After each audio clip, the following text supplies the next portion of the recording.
Hello, this is Light Radio for the Iredale community and beyond, brought to you by your friends from the First Baptist Church.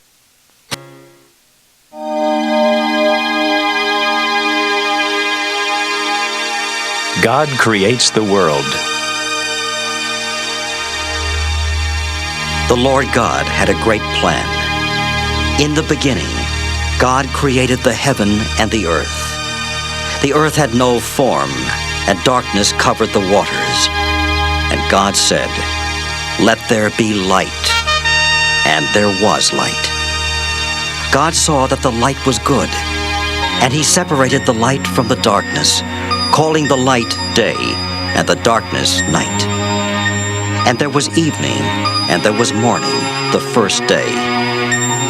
Then on the second day, God divided the waters above from the waters below. And God called that which is above heaven. Then God gathered the waters under heaven into one place, and let the dry land appear. He called the dry land earth, and the gathered waters seas. And on this the third day God said, "Let the earth bring forth grass, plants, and trees, which bear fruit of every kind." On the fourth day God said, "Let there be light in the heavens to separate day from night, and to mark the seasons, days, and years." God made the two great lights, the sun to rule the day, and the lesser light, the moon, to rule the night. He made the stars also. Then on the fifth day, God created the great sea beasts, and every kind of living creature which swims, and also every kind of winged bird which flies. Then God blessed the creatures, saying, "Be fruitful, multiply, and fill the waters of the seas, and let the birds multiply on the earth." The next day God made every kind of wild beast, every kind of animal, and everything that creeps on the earth. Then God said, "Let us make human beings in our image. Humans will care for the fish in the sea, the birds of the air, every animal and wild beast of the earth, and every creeping thing that creeps on the earth." First God made a man called Adam. He formed him of the dust of the ground and breathed into his nostrils the breath of life, and Adam became a living being. Then God blessed the man and said, "I give you every plant and fruit tree all over the earth. Let that be your food. And to every wild beast on the earth, and to every bird of the air, and to every living creature that creeps on the earth, I give all the green growth for food." And that was the sixth day. Thus the heavens and the earth were finished, and all the creatures that swim in the sea, walk on land, and fly in the air. On the seventh day God finished his work, and he rested. And God blessed the seventh day, and made it the holy day of rest. This is the history of the heavens and the earth when they were created.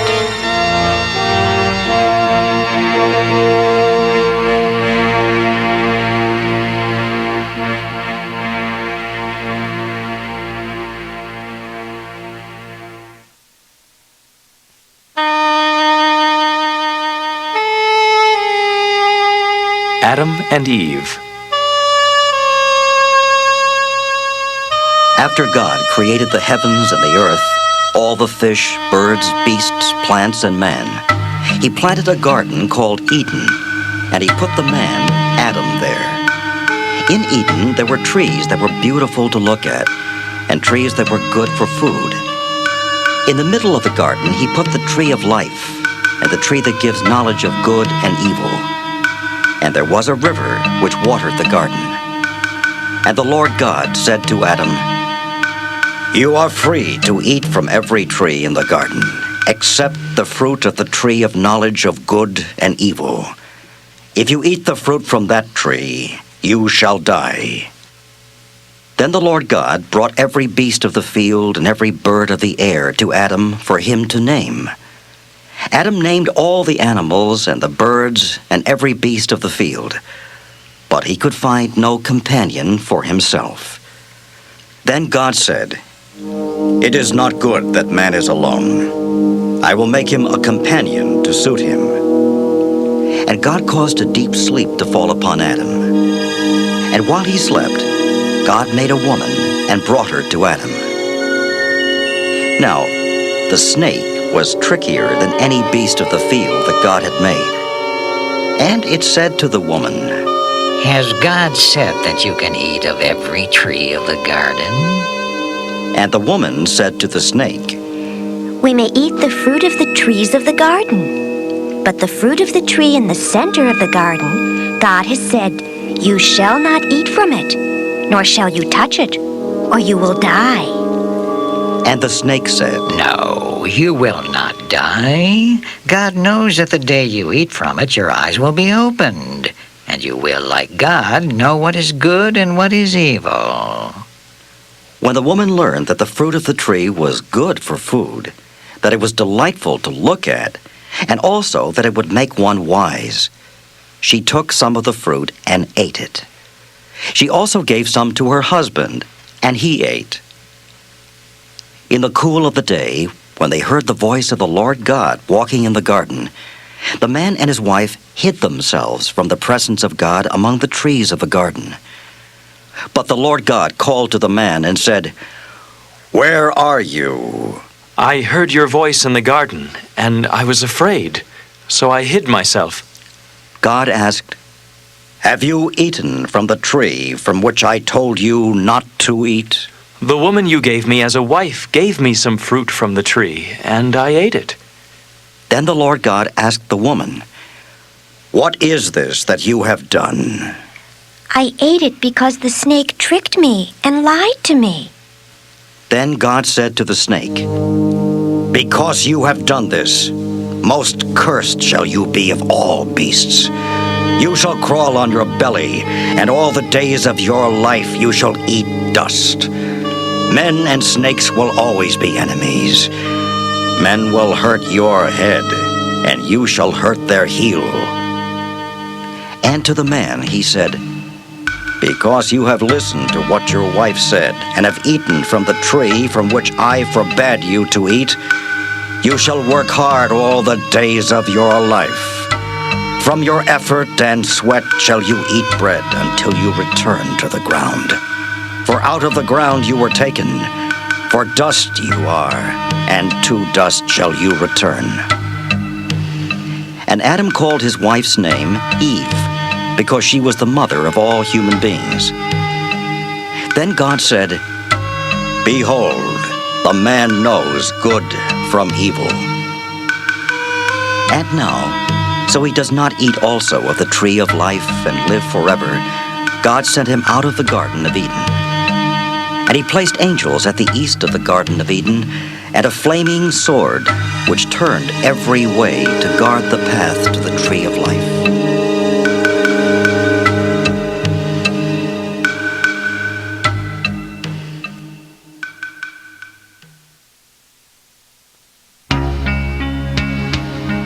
The two brothers. Adam and Eve had two sons, Cain and Abel. Abel was a shepherd, Cain a farmer. One day, the two brothers decided to bring an offering to the Lord. Cain brought some fruit, and Abel brought the firstborn of his flock of sheep. The Lord respected Abel because he knew that Abel loved and trusted him, but he refused Cain's offering because he thought Cain was cold and willful. Cain was very angry, but the Lord said to him, Why are you angry? And why are you downcast? If you do what is right, your offering will be accepted. Evil is waiting for you, and you must fight against it. But one day, when Cain and Abel were out in the field, Cain quarreled with Abel and killed him. Then the Lord asked Cain where his brother was, and Cain answered, I do not know. Am I my brother's keeper? And the Lord said, "What have you done? The voice of your brother cries out to me from the ground. And now you shall be punished for the thing you have done. After this, when you work in the field, nothing will grow, and you shall be a fugitive and a wanderer on the earth." And Cain said to the Lord, My punishment is greater than I can bear. Behold, you have driven me out this day from this land, and from your face I will be hidden, and I shall become a fugitive and a wanderer on this earth, and whoever finds me will kill me. But the Lord set a mark on Cain to prevent anyone who found him from killing him. Then Cain left the presence of the Lord and moved to a place far away.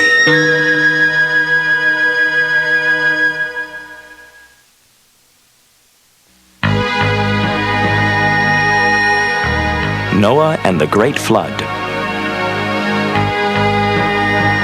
As time passed, and there were more and more people living on earth, the Lord saw that there was much wickedness and evil in the hearts of men.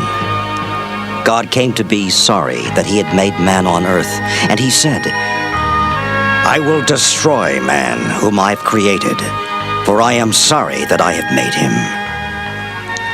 But there was one man who had found grace in the eyes of the Lord.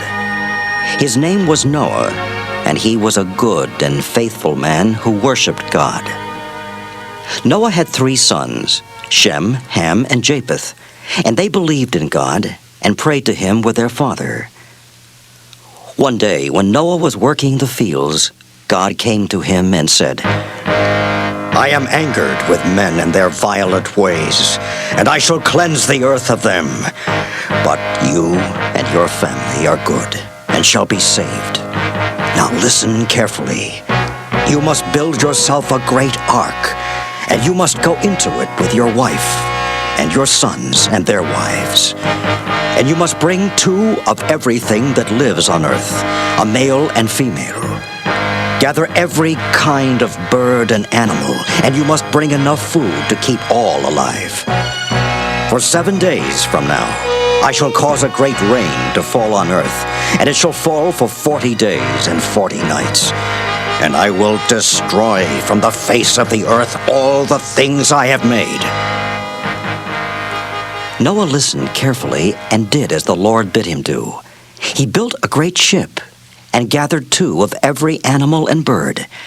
And in a great procession, Noah and Noah's sons, Shem and Ham and Japheth, and Noah's wife, and the 3 wives of Noah's sons, entered the ark, and following them animals of all kinds, and the birds, and all the creeping things that live on earth. 2 by 2 they entered the ark, and as they did, the windows of heaven opened up, and a great rain came pouring down. And it rained, and it rained, and it rained. For 40 days and 40 nights, the rains came pouring down.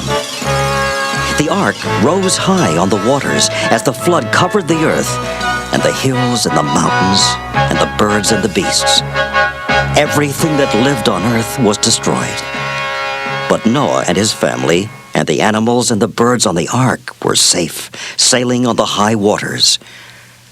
After 40 days, God said, "Let the rain cease.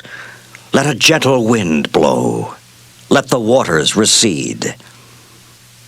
And because God was all-powerful, the rain ceased, and the waters started to draw back. And one day, Noah opened the windows of the ark he had made and called to his family. Come to the window. See, there is only blue sky and green waters. The land is covered. I do not see any place for us. I will send a dove out to see if she can find some dry land. He let a dove fly through the open window. But the dove returned with wet feet, and Noah knew they must wait. It has been 7 days since I sent the dove. Go again, little bird. See if the land is dry. Fly away now. This time, when the dove returned, Noah gathered his family around. The dove has returned with an olive leaf in her mouth. There must be dry land somewhere on earth. The next week, when Noah sent the dove out, it did not return. The dove has found a good dry place to build her nest. She will not return now, for the land must be safe. Then God spoke to Noah, and he said, "The time has come, Noah. You and your wife, and your sons, and your sons' wives, and all the beasts and birds must leave the ark now." And so Noah opened the doors of the ark, and in the bright golden sunshine, Noah and his wife, and his sons and their wives, and all the animals and all the birds, 2 by 2, left the ark and came to earth. The first thing Noah did was build an altar and make a sacrifice to the Lord. As Noah and his family were kneeling down and thanking the Lord, he spoke to them, saying, "I promise you this.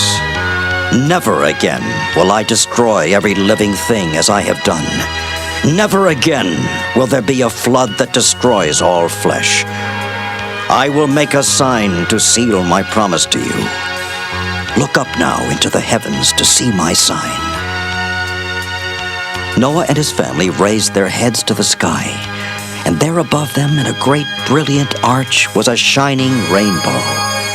And God said, "That is the sign that is between me and every living thing on this earth.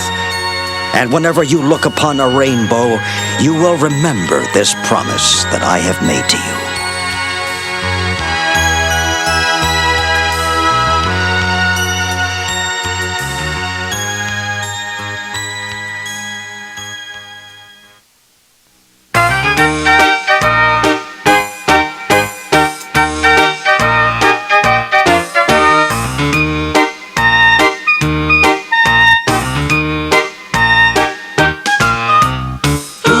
the ark? Noah, Noah, who built the ark? Brother Noah built the ark. Old man Noah built the ark. He built it out of the hickory bark.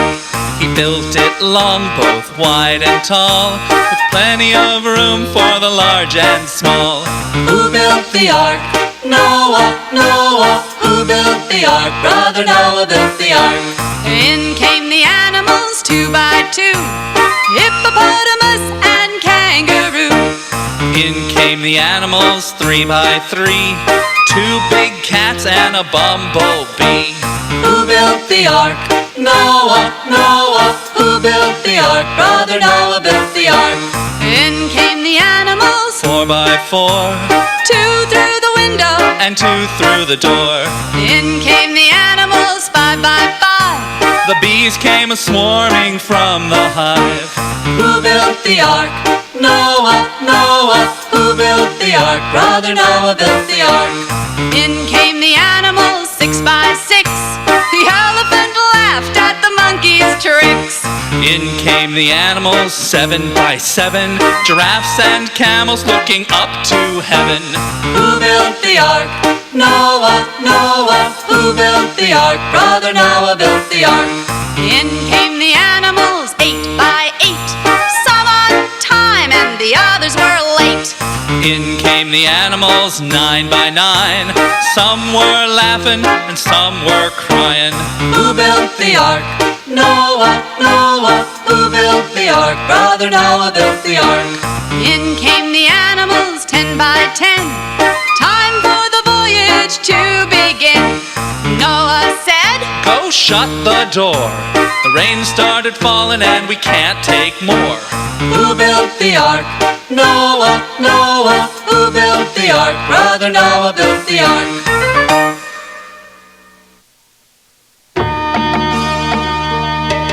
The Tower of Babel. At the beginning, the whole world had one language and one speech. As the people traveled from the east, they found a broad valley, and they made their home there. Then they said to one another, Come, let us make bricks and burn them thoroughly. Then, as they had brick for stone, and they had asphalt for mortar, they said, Come, let us build ourselves a city and a tower whose top is in the heavens. Let us make a name for ourselves, lest we be scattered abroad over the face of the whole earth.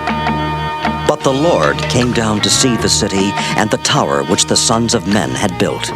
And the Lord said, Indeed, The people are one, and they all have one language. And if this is what they do, almost at the very start, nothing that they ever tried to do will be too hard for them. I shall make a babel of their language, so that they may not understand one another's speech. So the Lord scattered them abroad from there upon the face of all the earth, and they gave up building the city.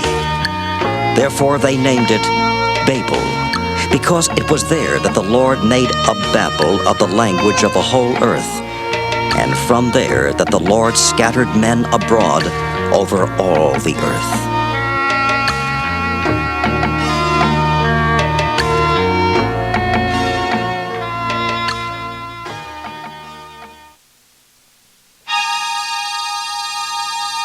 Abraham, founder of a people. There lived in the land of Haran a descendant of Noah's called Abraham. And one day the Lord said to this man, "Leave your country and your father's home for the land that I shall show you. I will make you a great nation. I will bless you and make your name great." So Abraham departed as the Lord told him to, and he took with him Lot, his brother's son, Sarah, his wife, and all their possessions. And they came to the land of Canaan. There he built an altar to the Lord who had appeared to him. Abraham was very rich with cattle and silver and gold, and his nephew, Lot, also had flocks and herds and tents. But there was not enough land to support them both. So the herdsmen of Abraham and Lot started quarreling. Abraham said to Lot, There must be no quarrel between you and me, nor between your herdsmen and mine, for we are kinsmen. You see this whole land which lies before you. Leave me now. If you will take the left side, I will take the right. Or if you take the right, I will take the left. Lot looked around and saw all the plain of Jordan, and he moved there with his tents and herds, near the city of Sodom, where the men were wicked. But Abraham settled in the land of Canaan. Then the Lord said to Abraham, "Lift your eyes now and look from the place where you are. Look north and south and east and west, and all the land which you see I give to you and your descendants forever. Arise, walk throughout this land, for I give it to you." So Abraham moved his tent and came and dwelled near Hebron, and there he built an altar to the Lord. At that time the king of Sodom and the king of Gomorrah were waging war against 4 neighboring kings. The 4 kings captured all the goods and provisions of Sodom and Gomorrah, and amongst the men they carried off was Lot, the son of Abraham's brother. Then one of the survivors came to Abraham and spoke. Abraham, there has been a war, and they have carried off your nephew Lot. As soon as Abraham heard that Lot had been taken prisoner, he led his faithful followers to the enemy and chased them off to the north. And when he returned, with him came all the people and their goods and his nephew Lot, whom he rescued with the others. As Abraham returned from defeating the kings, the king of Sodom went out to meet him, and he said to Abraham, Abraham, why don't you keep all these goods for yourself? Just give me the people. I will take nothing, not even a thread or a sandal strap. I shall take nothing that is yours, lest you should say, I have made Abraham rich. Only let the men who went with me take their portion. After these things happened, the Lord came to Abraham in a vision, and he said to him, "Have no fear, Abraham. Your reward shall be very great." What can you give me to make me happy when I have no children? And the Lord said, "Look toward the heavens and count the stars if you can. You shall have as many descendants as there are stars." And Abraham believed him, and in time it came to pass.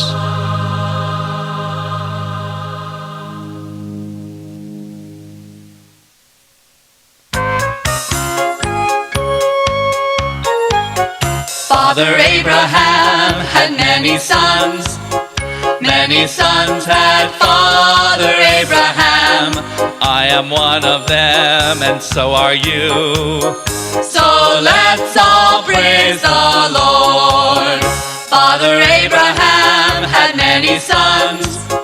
Many sons had Father Abraham. I am one of them, and so are you. So let's all praise the Lord. Father Abraham had many sons.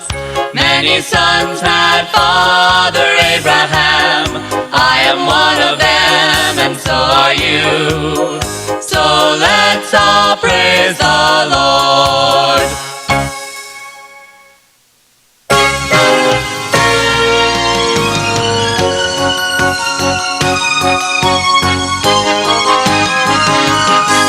There's lots more to come, more stories to hear. Please turn the tape over and lend us your ear.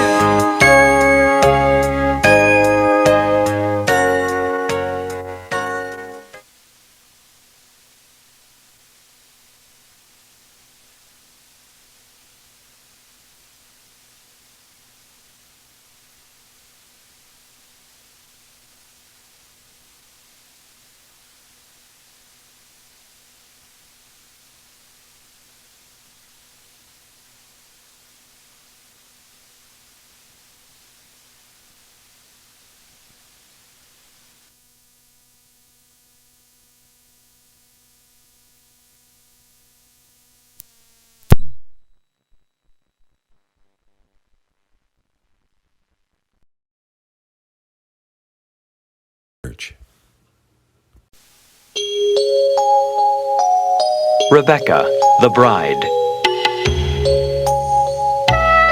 When Abraham was very old, he said to his oldest servant, Eliezer, Swear by the Lord that you will not let my son marry a daughter of the Canaanites among whom we live.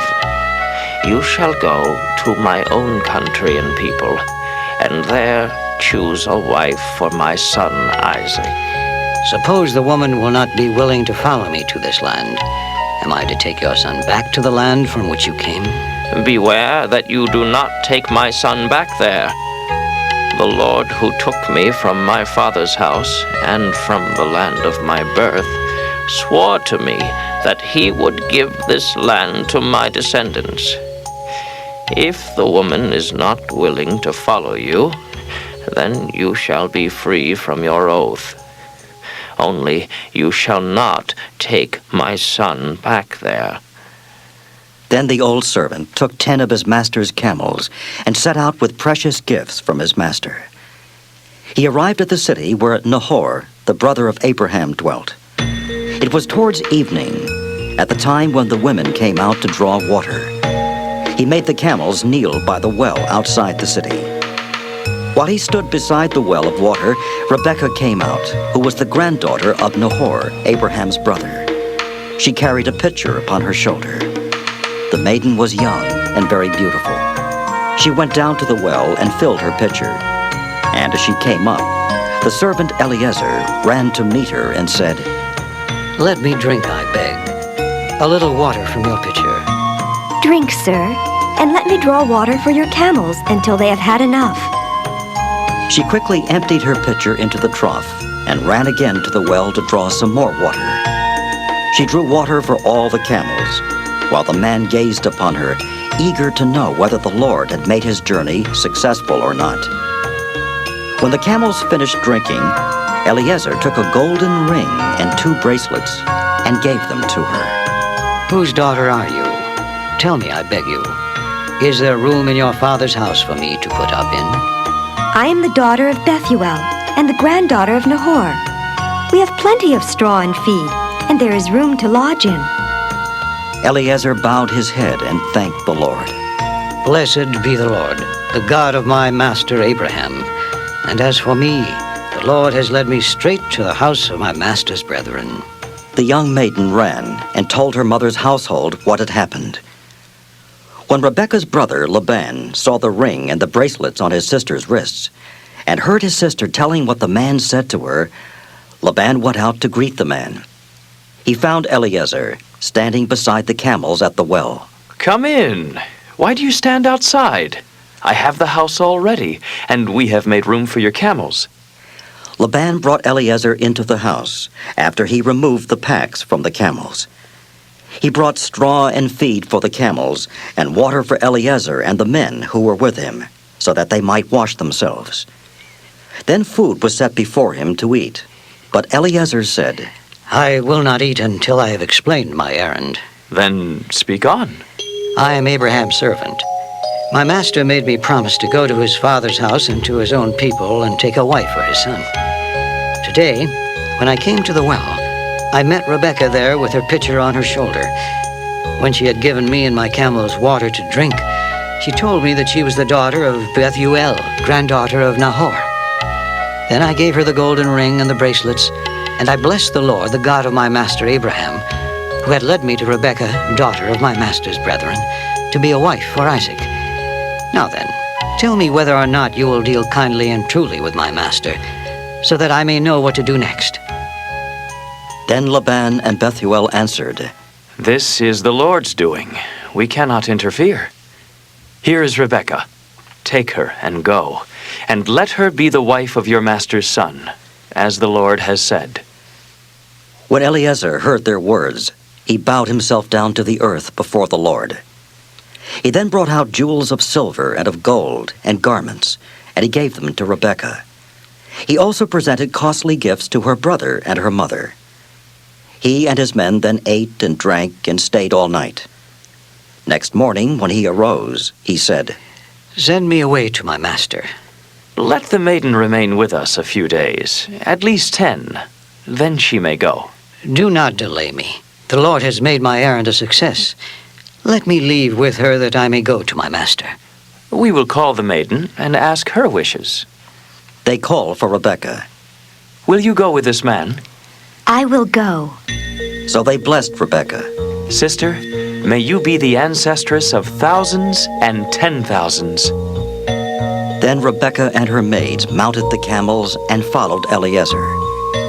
Isaac had gone out to meditate in the field at eventide. As he looked up, he saw camels coming. And Rebekah looked up, and when she saw Isaac, she alighted from her camel and asked Eliezer, Who is the man that is walking the field to meet us? He is my master. Then she took her veil and covered herself. Eliezer told Isaac all that had happened. And Isaac brought Rebekah into his mother Sarah's tent, and Rebekah became his wife. Isaac loved Rebekah, and he was comforted after his mother died.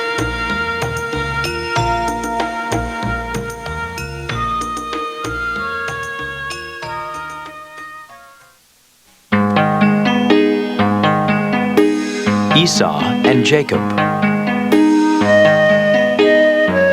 Isaac was 40 years old when he married Rebekah, the daughter of Bethuel the Syrian, and the sister of Laban. Because he and Rebekah had no child, Isaac prayed to the Lord. The Lord answered Isaac's prayers. Rebekah became pregnant with twins. God spoke to Rebekah, saying, 2 nations are within you, and 2 people shall be separated from you. They shall be rivals, each to the other. One shall be stronger than the other, but the elder shall serve the younger. In those days, the eldest son inherited all the family rights and privileges as his birthright. But God had promised Rebekah that the younger would become the head of the family. Rebekah gave birth to twin sons. The first was red and hairy, and they named him Esau. His brother came after him, holding on to Esau's heel, and they named him Jacob. As the boys grew up, Esau became a skillful hunter, a man who lived in the fields, and Jacob was a quiet man who lived in a tent. Isaac loved Esau, but Rebekah loved Jacob. One day, when Jacob was cooking a stew, Esau came in from the field very tired and hungry. He said to Jacob, Please, give me something to eat. But Jacob said, Sell me your birthright. Give me the rights of the firstborn son. Look, here I am dying of hunger. What good is the birthright to me now? Promise me your birthright. Then I will give you food. And Esau promised and sold his rights as the firstborn to Jacob. And Jacob gave Esau bread and lentil stew. So little did Esau care about his birthright, he ate and drank, then got up and left. When Isaac was old and his eyes were so dim that he could not see, he called Esau, his older son, to him and said, My son, now I am old, and I do not know how soon I may die. Take your hunting weapons, your quiver and bow, and go out to the field and get me some venison. Make me savory food, such as I love, and bring it to me to eat, so that I may give you my blessing before I die. Rebekah overheard what Isaac said to Esau.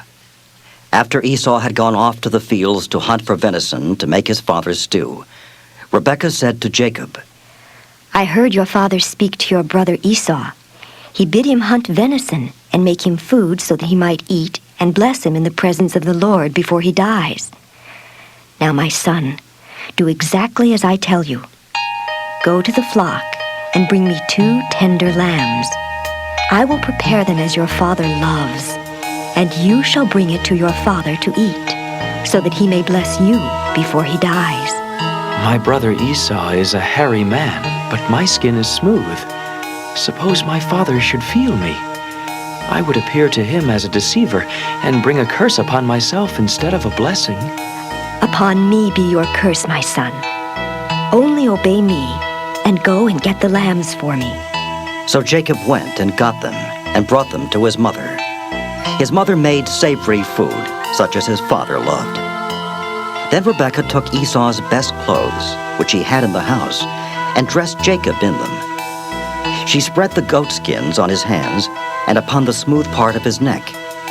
And she put the tasty food and the bread which she had made into Jacob's hands. Jacob came to his father and said, My father, I am Esau, your firstborn. I have done as you told me. Arise, I beg you. Sit and eat my venison, so you may give your blessing to me. How did you catch it so quickly, my son? Because the Lord your God brought the deer to me. Please come near, that I may feel you, whether you are really my son Esau or not. So Jacob moved close to his father, and Isaac touched him and said, Your voice is Jacob's voice, but the hands are the hands of Esau. So Isaac did not recognize Jacob, because his hands with the goatskin on them were hairy like his brother Esau's. Bring me your venison. I will eat it, and then give you my blessing. Jacob brought it to him, and Isaac ate.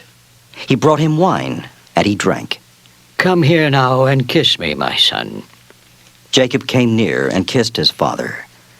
And Isaac smelled the smell of his clothes, and he blessed him. The scent of my son is like the scent of a field which the Lord has blessed. So may God give you of the dew of heaven and of the fat places of the earth, and plenty of corn and wine. May people be your servants, and nations bow down to you. Be master over your brother. May your mother's sons bow down to you. Cursed be everyone who curses you, and blessed be those who bless you. No sooner had Isaac finished blessing Jacob. Indeed, Jacob had just left his father when his brother Esau came in from the hunt. He also made a savory stew and brought it to his father. Esau said, Father, get up and eat my venison, so you may give me your blessing. Who are you? Your son, your firstborn, Esau. This made Isaac tremble violently, and he said, Who was he who brought venison to me? I ate it all before you came, and I have blessed him. Indeed, he shall remain blessed. When Esau heard what his father said, he cried loudly and bitterly, and he asked his father to bless him also. Your brother misled me and has taken away your blessing. Isn't his correct name Jacob? For he has taken my place twice. First he took away my birthright, and now he has taken away my blessing. Don't you have another blessing for me? I have made him your master. I have appointed all his brothers to be his servants. I have given him corn and wine to sustain him. What then shall I do for you, my son? Have you only one blessing, my father? Bless me also. Behold, you shall live in the fat places of the earth, and your land shall be watered by the dew of heaven. By your sword shall you live, and you shall serve your brother. Esau hated Jacob because of the blessing their father had given him. And Esau promised himself that after their father's death, he would kill his brother Jacob. When the words of Esau were told to his mother, Rebekah, she called her younger son, Jacob, to her. Your brother Esau intends to kill you. Now do what I tell you. Run away to my brother Laban and stay with him a while. Wait until your brother is no longer angry and he forgets what you have done to him. Then I will send for you and bring you back.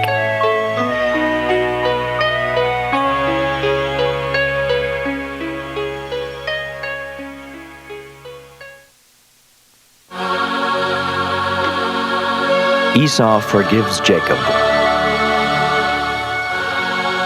After his quarrel with his brother Esau, Jacob left his parents, Isaac and Rebekah, and began the long walk towards his mother's birthplace. The first night of his journey, he found a place to sleep. That night, he had a dream. He dreamt that a ladder was set up on the earth, and its top reached to heaven. There on the ladder, the angels of God were walking up and down, coming down to earth from heaven and returning to heaven. The Lord stood above the ladder and said, I am the Lord God of Abraham, your father, and the God of Isaac. The land on which you lie is land I will give to you and to your descendants. They shall spread to the west and east, and to the north and the south. And in you and your children, and your children's children, all of the families of the earth shall be blessed. I am with you, and will keep you wherever you go. I will bring you back to this land, for I will not leave you until I have done what I have promised to you. When he woke up, Jacob felt stronger. He continued on his journey until he came to his uncle Laban's house, where he was welcomed. Jacob helped Laban and his daughters Leah and Rachel by looking after their flocks. When Laban wanted to pay Jacob for his hard work, Jacob said no, he didn't want any money. Instead, he asked, If you let me marry your younger daughter Rachel, I will work 7 years for you without pay. Laban agreed to Jacob's proposal, and after 7 years he made a great marriage feast. But Laban tricked Jacob. He married him to Leah instead of Rachel. The morning after their wedding, Jacob went to Laban. What have you done to me? I served you for 7 years to marry Rachel. Why have you deceived me? It is wrong to marry a younger daughter before her elder sister. If you wait until the end of the week's celebrations, I will allow you to marry Rachel as well. But you must work another 7 years for me in payment. So Jacob was married to Rachel, and also her sister Leah, and he worked for Laban for another 7 years. In those days, it was not unusual for a man to have more than one wife. Jacob's family grew in number, and he became rich. He had large flocks of sheep and many camels and donkeys. Laban and his sons were jealous of Jacob's success. One night, God spoke again to Jacob, saying, Return to the land of your fathers and to your kinsfolk, and I will be with you. So Jacob put his children and his wives on camels and drove off all the livestock he had accumulated. And together they all started on the journey home. He gathered the best of his herd and sent messengers ahead to his brother Esau with instructions. Say to Esau, these sheep, goats, camels, and donkeys are Jacob's gift to you. When the messengers returned to Jacob, they said Esau was on his way to meet him with 400 strong fighting men. Jacob was afraid and upset. So, to protect them, he divided the children among Leah and Rachel and put Rachel and her son Joseph in the rear of the group. Jacob went on before them all and bowed 7 times before his brother. But when Esau saw Jacob, he ran to meet him and hugged him happily. All their arguments were forgiven. Then Esau took his family, his flocks and his herds, and went to a land away from his brother. And Jacob finally came to Isaac his father, who was very old. Soon after Jacob's return, Isaac died. Jacob and his family, which included 12 sons and a daughter, made their home in the land of Canaan, where Isaac his father had lived.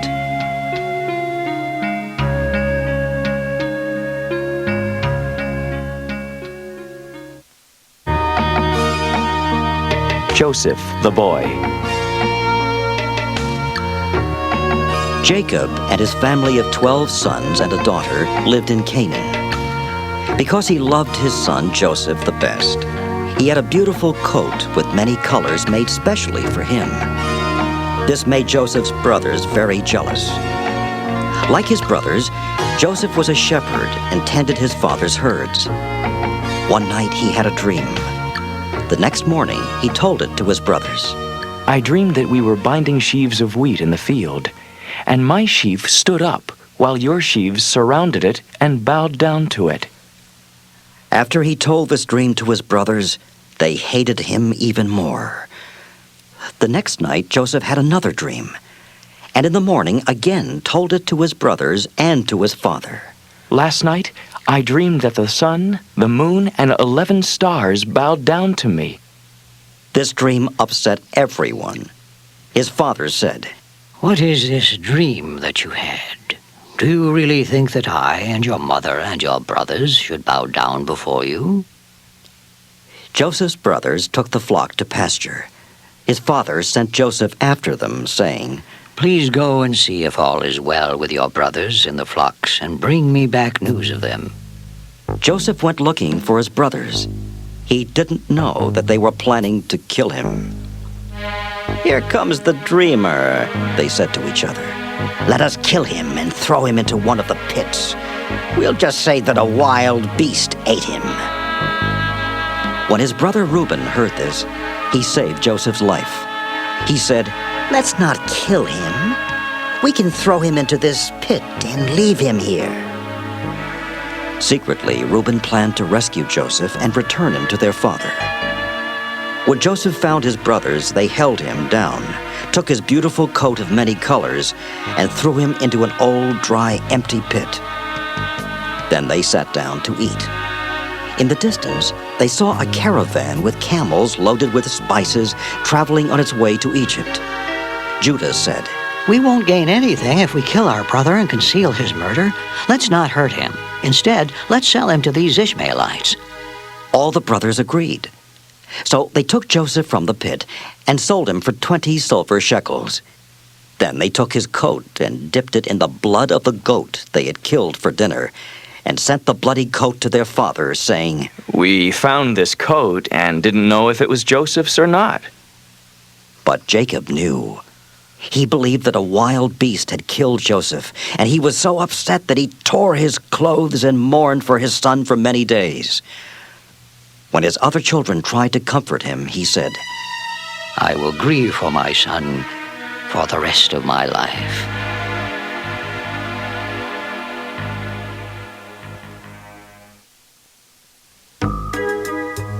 Joseph the slave. A caravan of Ishmaelites bought Joseph from his brothers for 20 silver shekels and took him with them to the slave market in Egypt. Potiphar, the captain of the Pharaoh's guard, bought Joseph and brought him to his house. The Lord God was with Joseph and helped him be successful at everything he did. In fact, Joseph was so good at his work that Potiphar trusted him completely and made him the overseer of his home, with responsibility for all important matters. Not only was Joseph a good man, he was very handsome. Unfortunately, his good looks got him into trouble. Potiphar's wife noticed Joseph and followed him around. She wanted him to be with her, but Joseph refused. That made her so angry that she lied to her husband about Joseph's behavior, and Potiphar had him sent to jail.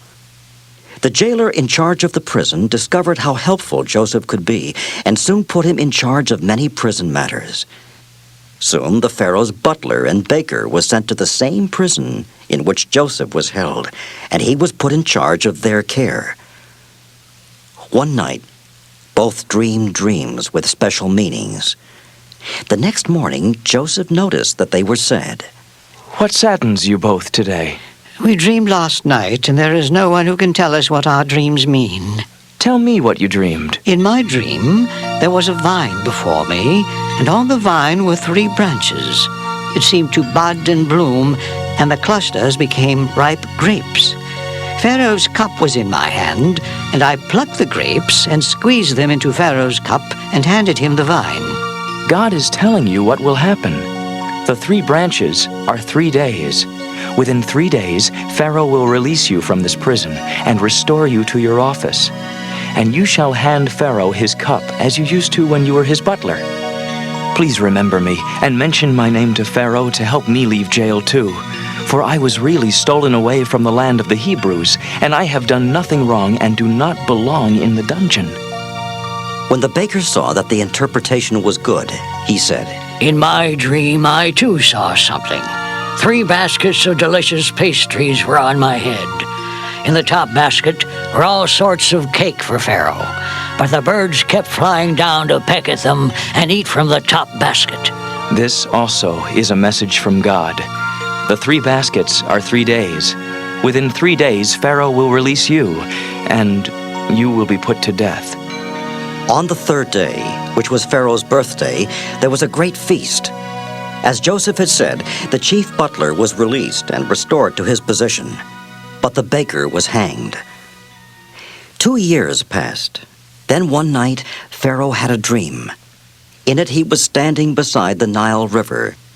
Up came 7 well-fed and fat cows from the Nile, and they ate in the river grass. After them, 7 other cows came, but they were poorly fed and thin.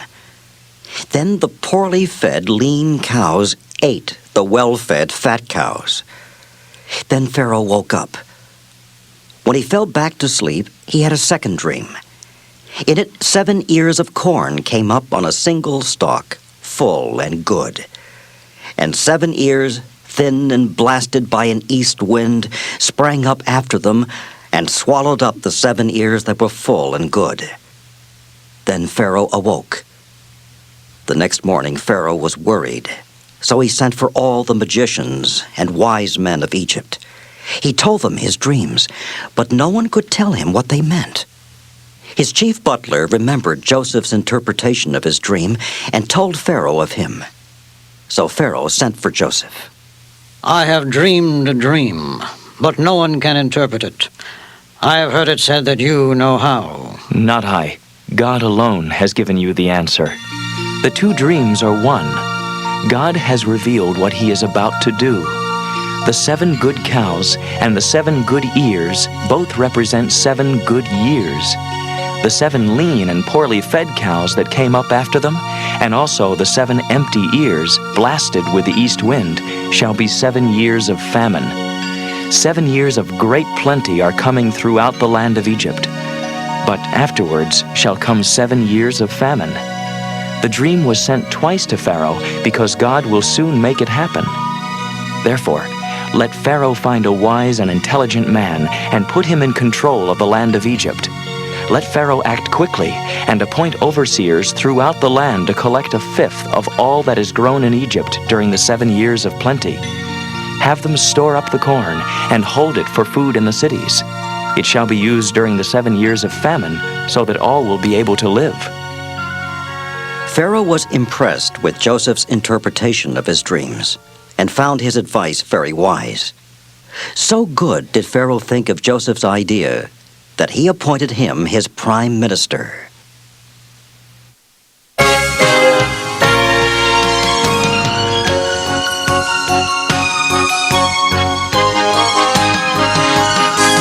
There are many more tales on the tape still to hear, so put in a new one and listen, my dear.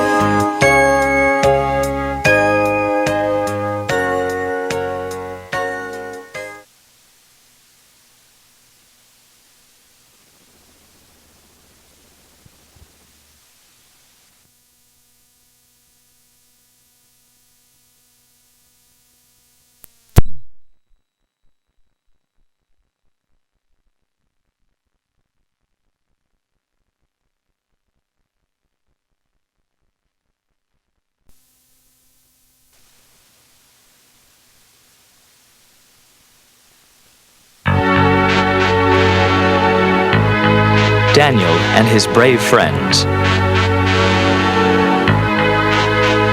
Nebuchadnezzar, king of Babylonia, came to Jerusalem and conquered it. He called for Ashpenaz, his chief officer, and gave him instructions. Bring to me some young men of the Israelites. They are to be from the most noble families, strong and handsome, quick to learn, for we shall teach them our language and literature, and serve them with the delicacies of our table and our wine during the 3 years of their training. After that, they may serve before the king. Among these young men were Daniel, Hananiah, Mishael, and Azariah. Daniel made up his mind that he would not eat the king's food nor drink his wine, and he asked Ashpenaz not to make him eat food that was against his religion. God gave Daniel favor and kindness in the eyes of Ashpenaz, and Ashpenaz said to Daniel, I fear that my lord the king, who is giving you your food and drink, will see that your faces are more haggard than those of young men who are your age, and so you will endanger my head with the king. For 10 days, give us only vegetables to eat and water to drink. Then compare the way we look with the appearance of the young men who eat the king's food. Then do to us as seems best. It was agreed, and at the end of 10 days, Daniel, Hananiah, Mishael, and Azariah looked better and stouter than all the young men who had eaten the king's food. So after that, the steward then served all the young men water and vegetables. As for the 4 young men, God gave them knowledge and skill in all literature and wisdom, and Daniel could understand all kinds of visions and dreams. At the end of the period which the king had fixed for bringing in all the candidates, Ashpenaz brought them before Nebuchadnezzar, and the king talked with them. But not one of all the young men was found to be the equal of Daniel, Hananiah, Mishael, and Azariah. So they began to serve the king. On every subject about which the king questioned them, and which called for understanding and wisdom, he found them 10 times better than all the magicians and astrologers who were in all his realm.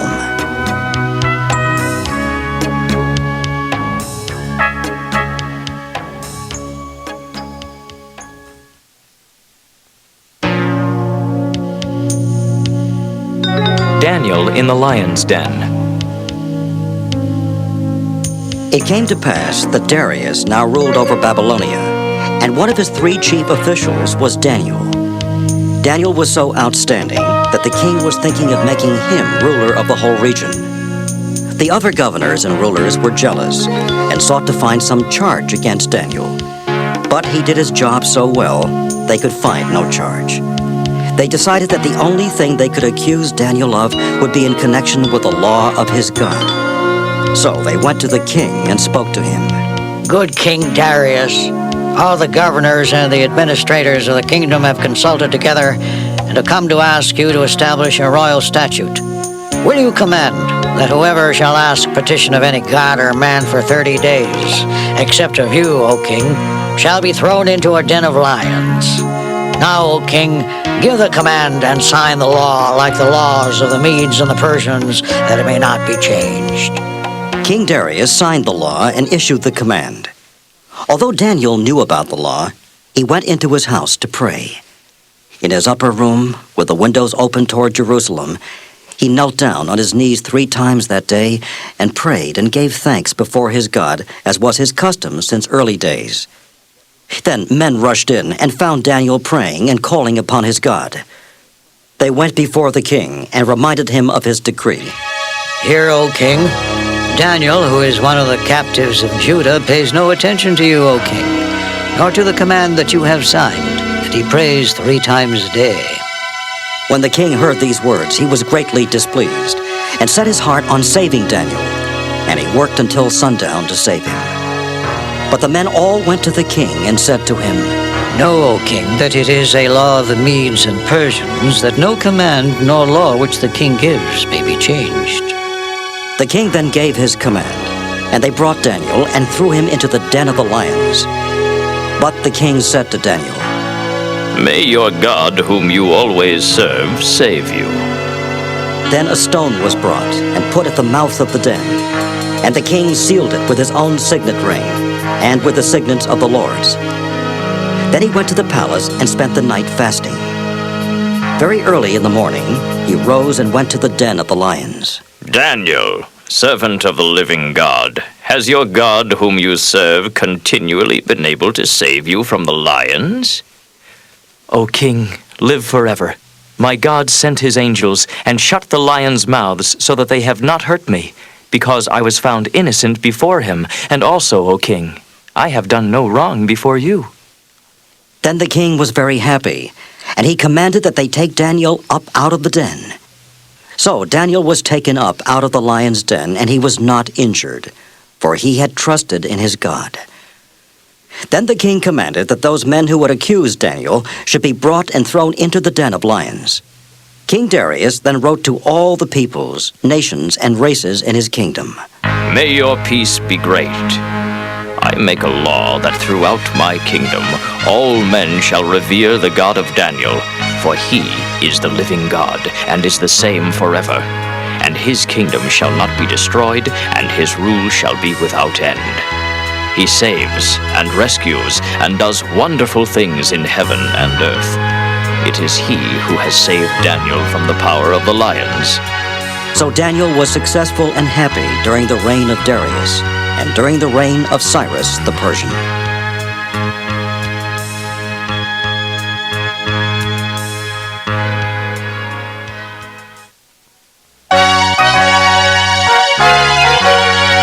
Guide me, O thou great Jehovah, pilgrim through this barren land. I am weak, but thou art mighty. Hold me with thy powerful hand. Open all the crystal fountains, whence the living waters flow. Let the fiery cloudy pillar lead me all my journey through. Feed me with the heavenly manna in this barren wilderness. Be my sword and shield and banner, be the Lord my righteousness. When I tread the verge of Jordan, bid my anxious fears subside. Death of death and hell's destruction, land me safe on Canaan's side.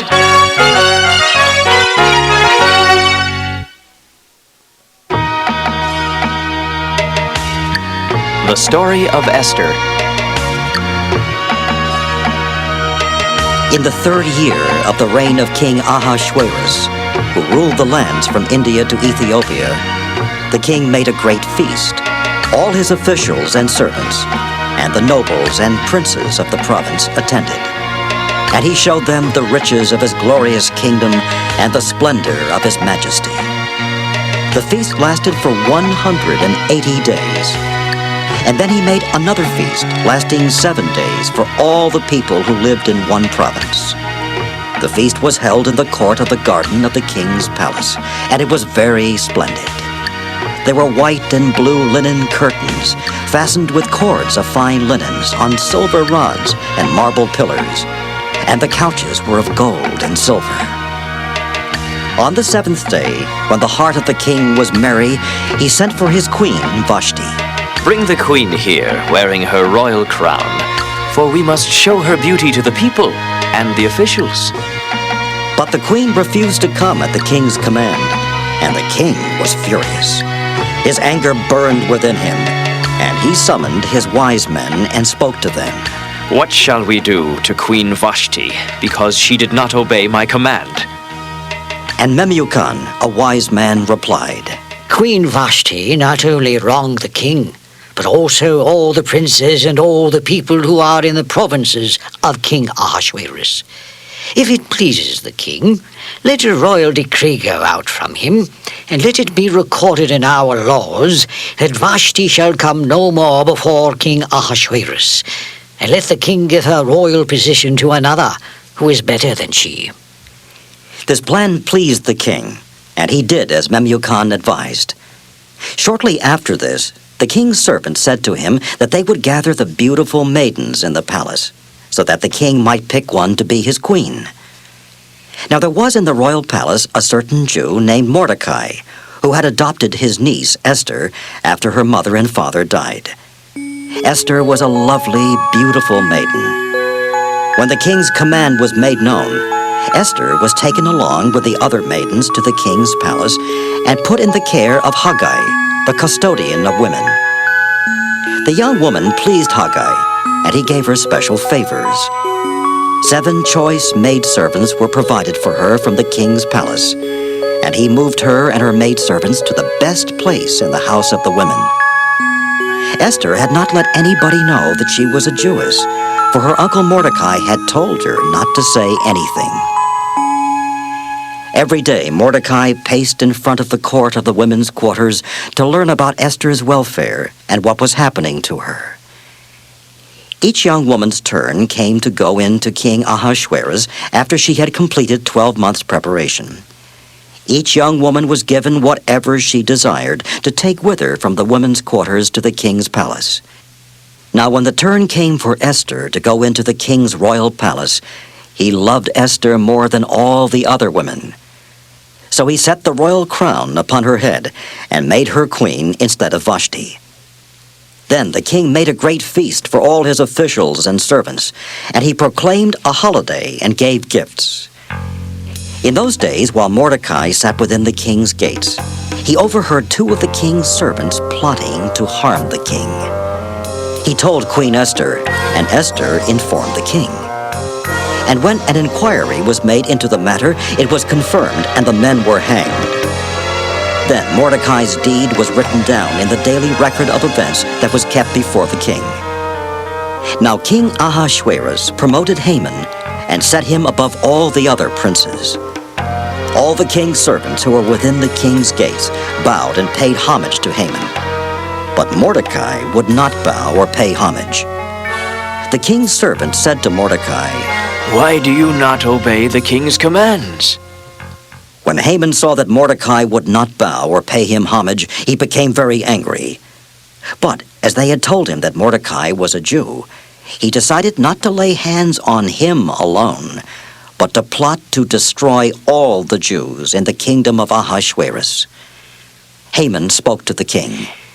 There is a certain group of people scattered and dispersed among the people in all the provinces of your kingdom. Their laws are different from all other peoples, and they do not keep the king's laws. It is not right that you, the king, let them remain.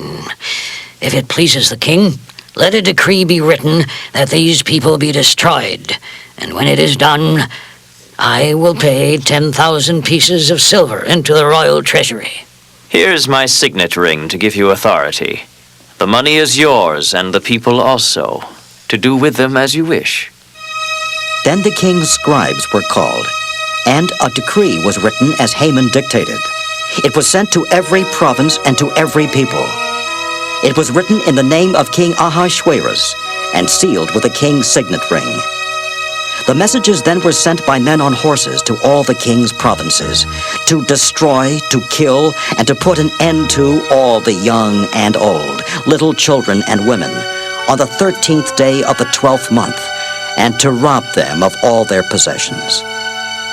When Mordecai learned of the order, he went into the city and cried a loud and bitter cry.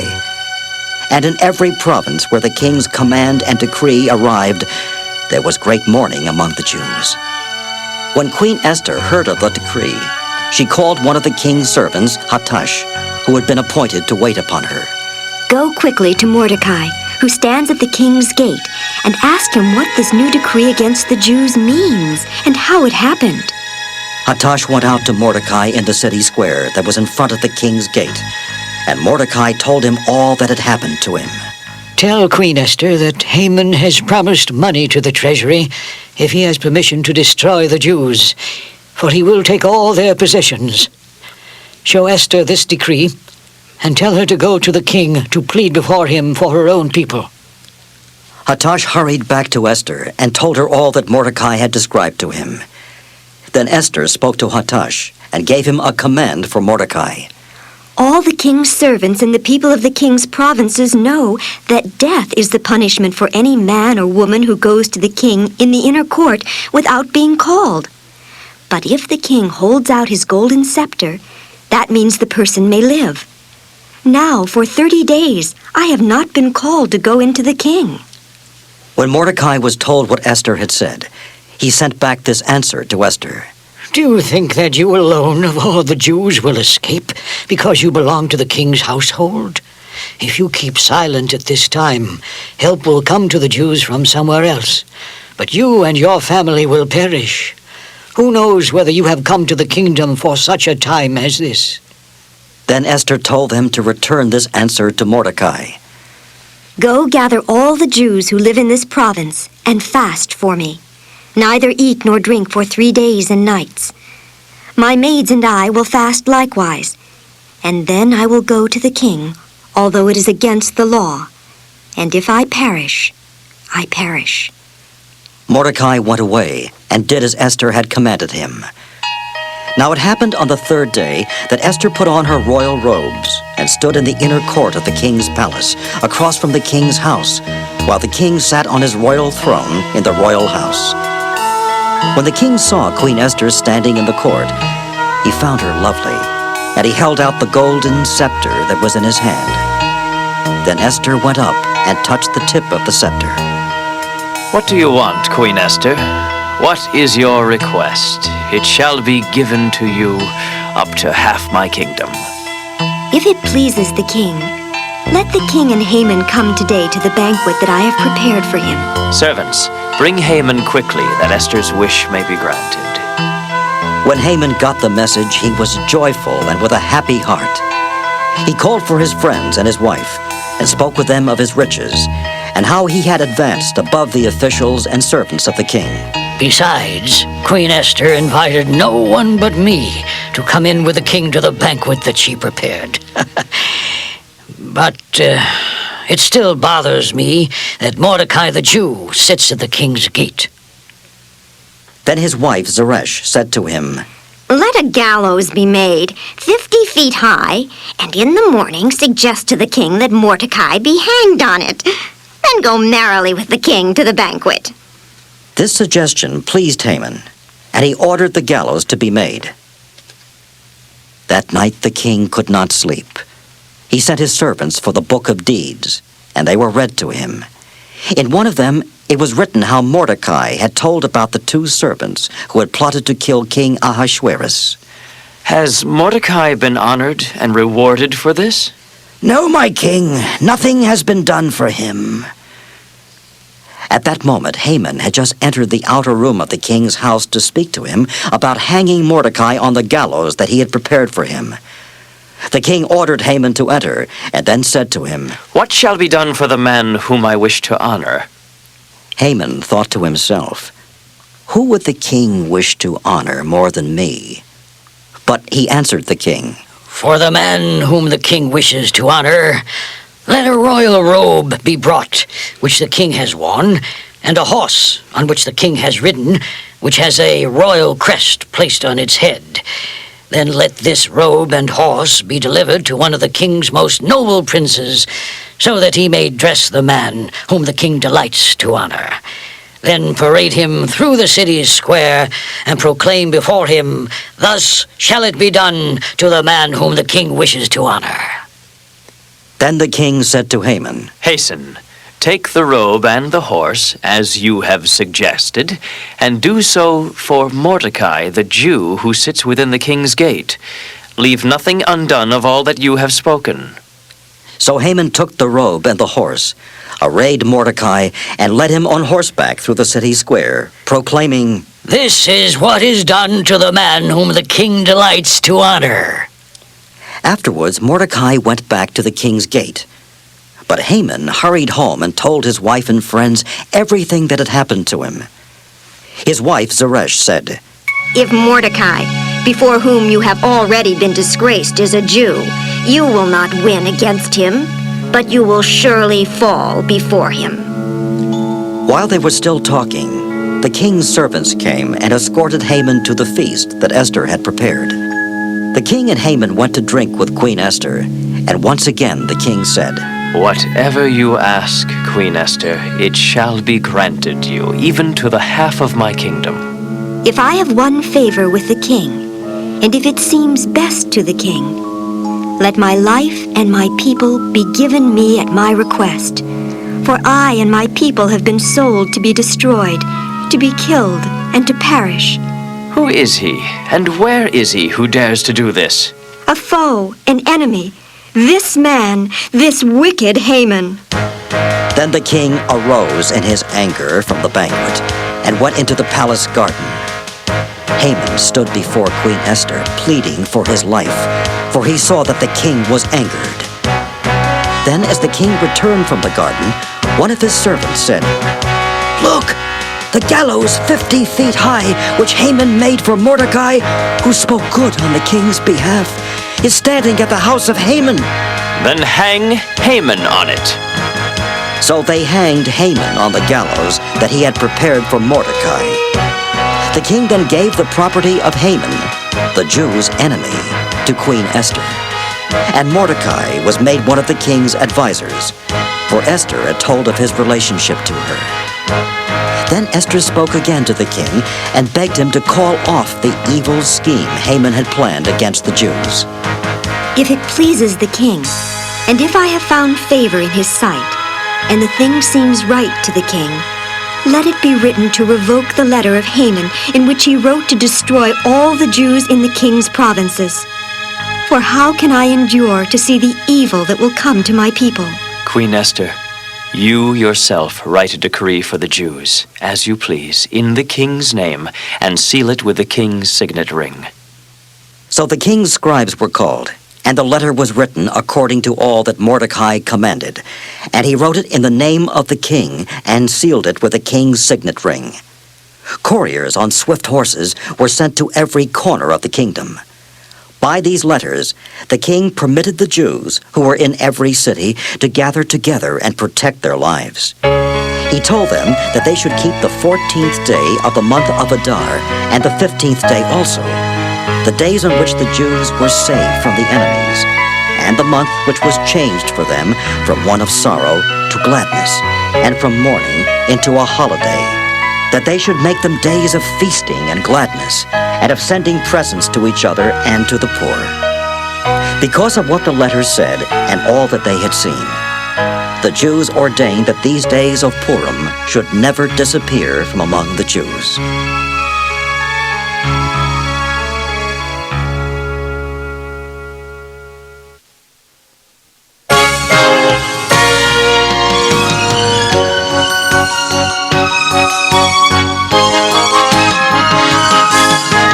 Lots more to come, more stories to hear. Please turn the tape over and lend us your ear.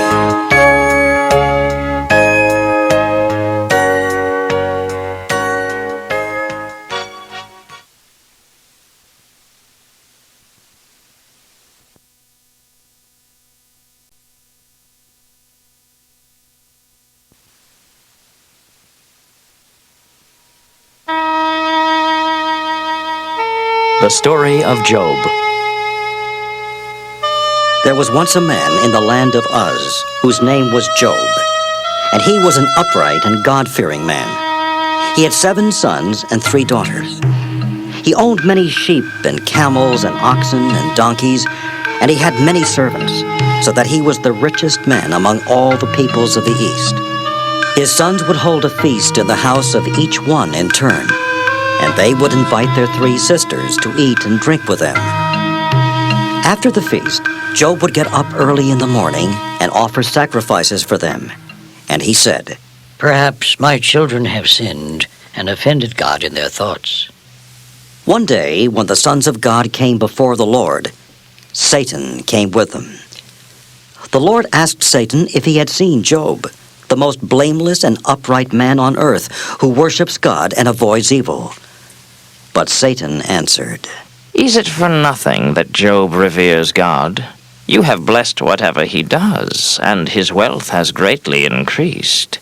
Just take away all he has, and he certainly will curse you. The Lord said to Satan that all of Job's things were in Satan's power, but that he must not put a hand on Job himself. Then Satan left the Lord. One day, as Job's sons and daughters were eating and drinking in the oldest brother's house, a messenger came to Job.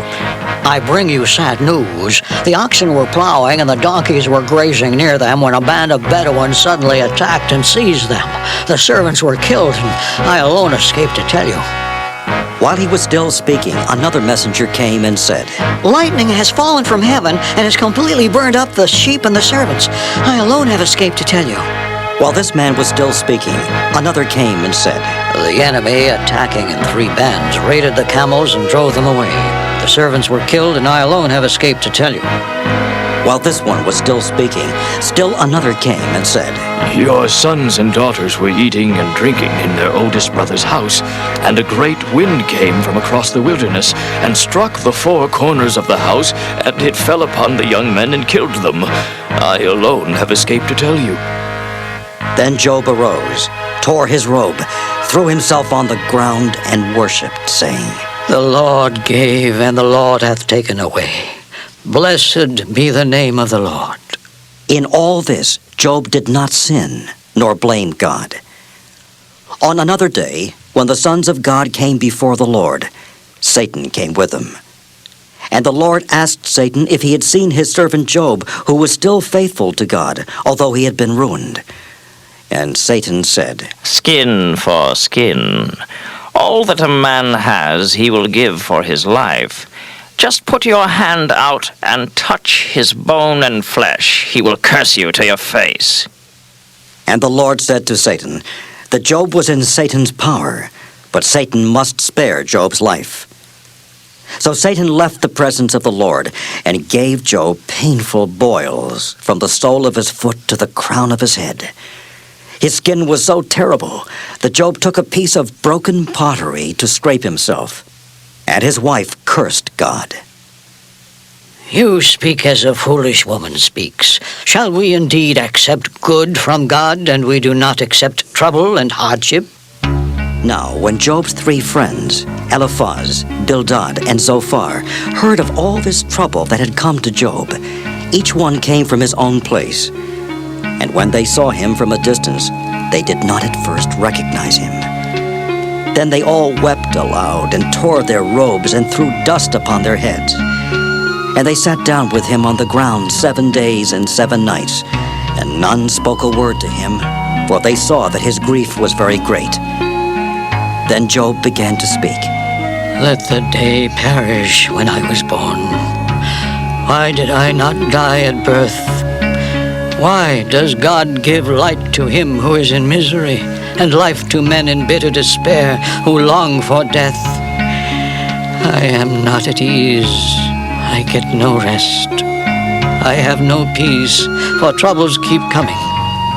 Eliphaz answered and said, Now that trouble comes, you grow weary. Now that it touches you, you lose courage. Is not your religion your confidence, your upright life your hope? Remember, what innocent man ever perished? Or where were the upright ever destroyed? Men reap the evil of what they plow, and gather in the trouble that they sow. And Job answered, Show me where I have gone wrong. Teach me, and I will keep silent. Therefore I will not restrain myself any longer. I will speak out, so bitter is my soul. Leave me alone, for my days are like a breath. Why do you not forgive my sin? Soon I shall lie down in the dust, and when you search for me, I shall be no more. Then his friend Bildad said, How long will you talk like this? Can the Almighty do any wrong? If you are pure and upright, he will sure answer your prayer. Then Job answered, Yes, it is true. I know it. But how is man to get his rights from God who has ever defied him and prospered? But I am innocent. Never mind. I despise my life. Therefore I say, he destroys the innocent and the wicked alike. If it is not he, who then is it? When he scourges us with sudden death, he mocks at the despair of innocent men. The earth is handed over to the wicked. He makes the judges of men blind to justice. My days are few. Leave me alone a while, that I may take comfort a little before I go whence I shall not return. To the land of darkness and gloom, to a land dark as midnight, as darkness itself, with no light but the shadow of death. Then Zophar spoke. If you will turn your mind to God and stretch out your hands to him in prayer, if you banish sin from your life and unrighteousness from your house, then you can face him unashamed. You can be steadfast and without fear. You shall forget about your misery. You shall remember it no more than floods gone by. Then Job answered, Oh God, tell me all I have done wrong. Let me know what sin I am guilty of. Why are you unfriendly to me? Why treat me as your enemy?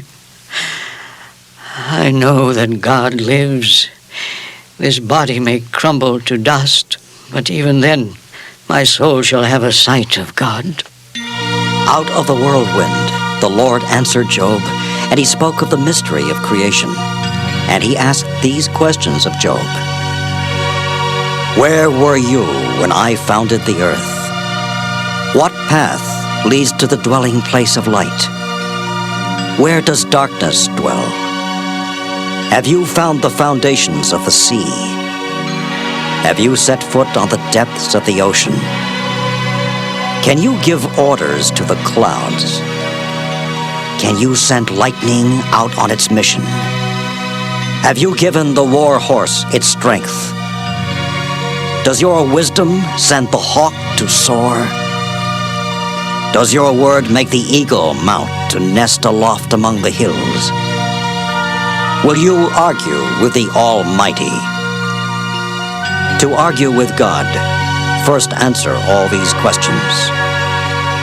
Then Job answered the Lord and said, How small I am. What shall I answer you? I lay a hand upon my mouth. I spoke once, but shall do so no more. I know that you can do all things, and that nothing with you is impossible.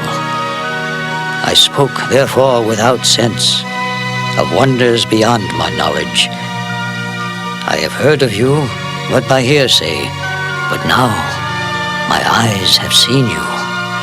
Therefore I despise my words and repent, seeing I am but dust and ashes. Then the Lord healed Job and gave him twice as much as he had before. And the Lord blessed this part of Job's life even more than the first part. He had 14,000 sheep, 6,000 camels, 1,000 yoke of oxen, and 1,000 donkeys. He also was given 7 sons and 3 daughters. Job lived 140 years, and he died old after a full life.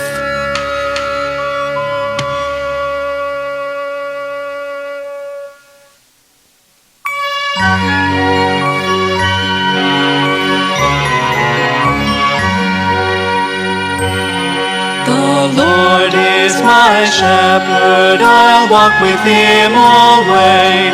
He knows me and he loves me, I'll walk with him alway.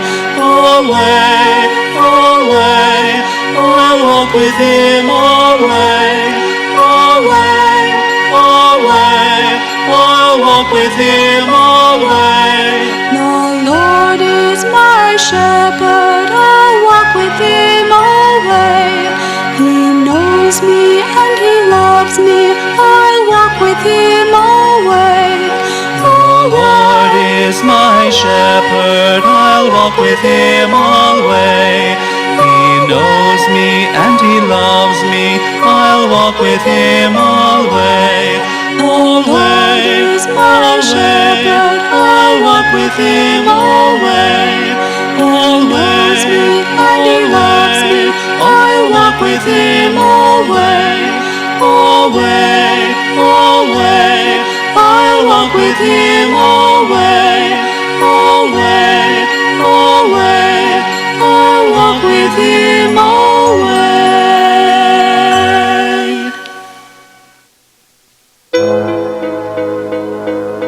Jonah learns about pity. One day, the word of the Lord came to Jonah, the son of Amittai. And the Lord told him to go to Nineveh, a great city, and cry out against it, for the people there had been wicked. But Jonah did not want to do this, so he decided to flee to Tarshish to escape the presence of the Lord. He went down to Joppa and found a ship going to Tarshish. He paid his fare and boarded the ship to go in it to Tarshish. But the Lord sent out a great wind on the sea, and there was a mighty tempest, so that the ship seemed to be about to break up. Then the sailors were afraid, and they threw the cargo that was on the ship into the sea in order to make the ship lighter. Jonah had gone down into the lower part of the ship and had lain down and was fast asleep. The captain of the ship came up to him and said, How can you sleep? Wake up and call upon your God. Perhaps your God will help us and save us from death. But one of the sailors said, One of us is causing this trouble. Let us cast lots so we may find out who the man is who is putting the ship into such danger. So they cast lots, and the name drawn was Jonah. Then they said to him, Tell us, what is your occupation and where do you come from? What is your country and to what people do you belong? I am a Hebrew and a worshipper of the Lord, the God of heaven who made the sea and the dry land. Then the men were very afraid. What have you done to bring such trouble on us? What can we do to you so that the sea may be calm for us? Take me up and throw me into the sea, and the sea will be calm for you. For I know that on account of me this great tempest has overtaken you. But the men rowed hard to get back to land. They could not, however, for the sea grew more and more rough. So they cried out to the Lord. We beg of thee, O Lord, we beg of thee, do not let us die for this man's life, and do not make us be guilty of shedding innocent blood, for you, O Lord, have done as it pleases you. Then they picked Jonah up and threw him into the sea, and the sea ceased from its raging. The men feared the Lord and offered a sacrifice to the Lord and made vows. Now the Lord had prepared a great fish to swallow Jonah, and Jonah was inside the fish 3 days and 3 nights. Then Jonah prayed to the Lord his God. Out of my trouble I called upon the Lord, and he answered me. For you have thrown me into the deep, into the heart of the seas, and the floods surrounded me, and the waves passed over me. Weeds were wrapped around my head. I went down to the bottom of the sea. The earth was closed behind me forever. When my soul fainted within me, I remembered the Lord, and my prayer went up to you. Yet you brought up my life from the pit. I will sacrifice to you with the voice of thanksgiving. I will pay what I owe. So the Lord spoke to the fish, and it vomited Jonah upon dry land. Now the words of the Lord came to Jonah a second time, telling him to go to the great city of Nineveh and preach to it the Lord's message. Jonah started for Nineveh as the Lord commanded. It was a great city, and Jonah entered it after a day of walking. Then he cried out, Yet 40 days, and Nineveh shall be overthrown. The people of Nineveh believed, and they proclaimed a fast, and from the most important to the most lowly, they put on clothing of sackcloth. When word came to the king of Nineveh, he rose from his throne, took off his robe, dressed in sackcloth, and sat in ashes. And he made this proclamation and published it in Nineveh. By the decree of the king and his nobles, man, beast, herd, and flock shall not taste anything. Let them not eat, nor drink water. Let both man and beast put on sackcloth, and turn each from his evil way, and from the acts of violence which they are doing. Who knows, God may relent, and turn away his anger that we may not die. When God was sure that they had turned away from their evil ways, he decided against punishing them, and he did not do it. This displeased Jonah, and he was angry. Ah, Lord, did I not say this would happen when I was still in my own country? It was what I wished to prevent by fleeing to Tarshish, for I knew that you are a God gracious and merciful, patient and full of love and forgiving of evil. Therefore, O Lord, take now, I beg of thee, my life from me, for it is better for me to die than to live.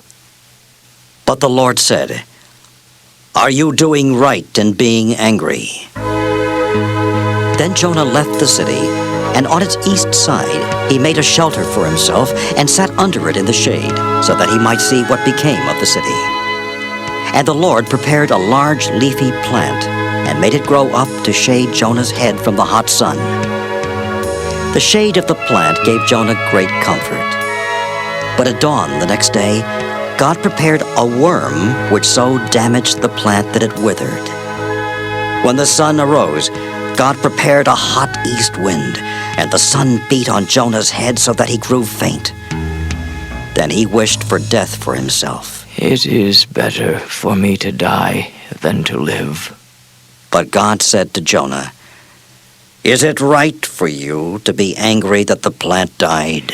I am right in being greatly angry.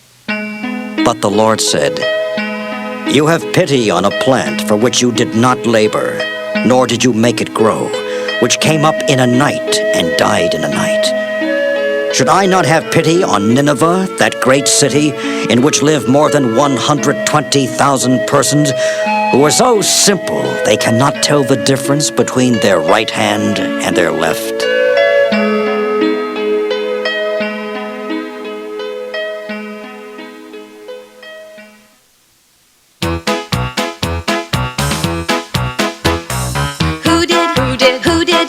Who did swallow Jojo? Who did swallow Jojo?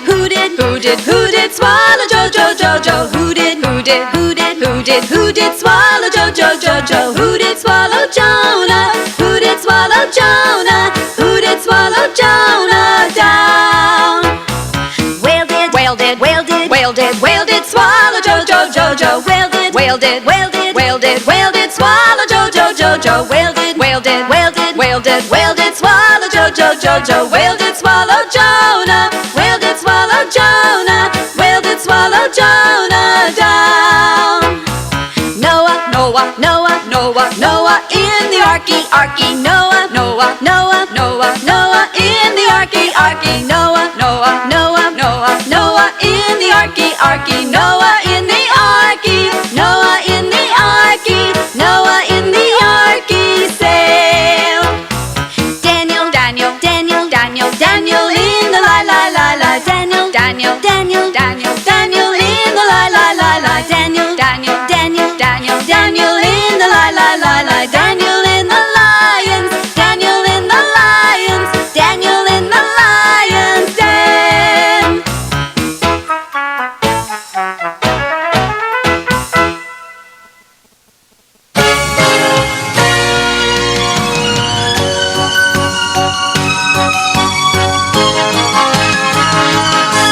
So now you will know when you hear people speak of Noah and Samson and David and Saul, of Joseph's bright coat and of things so unique, of Moses and Samuel, for you'll know them all.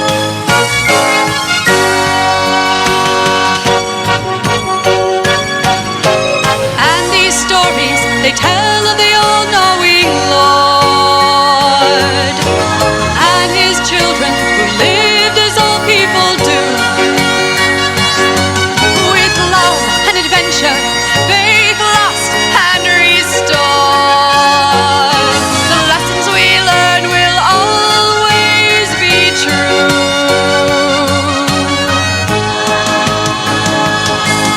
You learned about faith and a proud people's trials, about Rebecca and Daniel and Adam and Eve, about Esther and Deborah and Delilah's sly words, the biblical people whose tales you receive.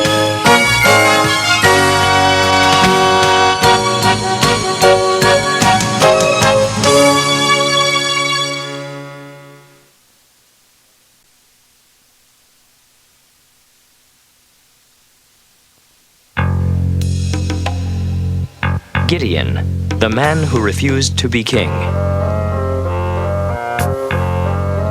Once again, the Israelites did what the Lord considered to be evil.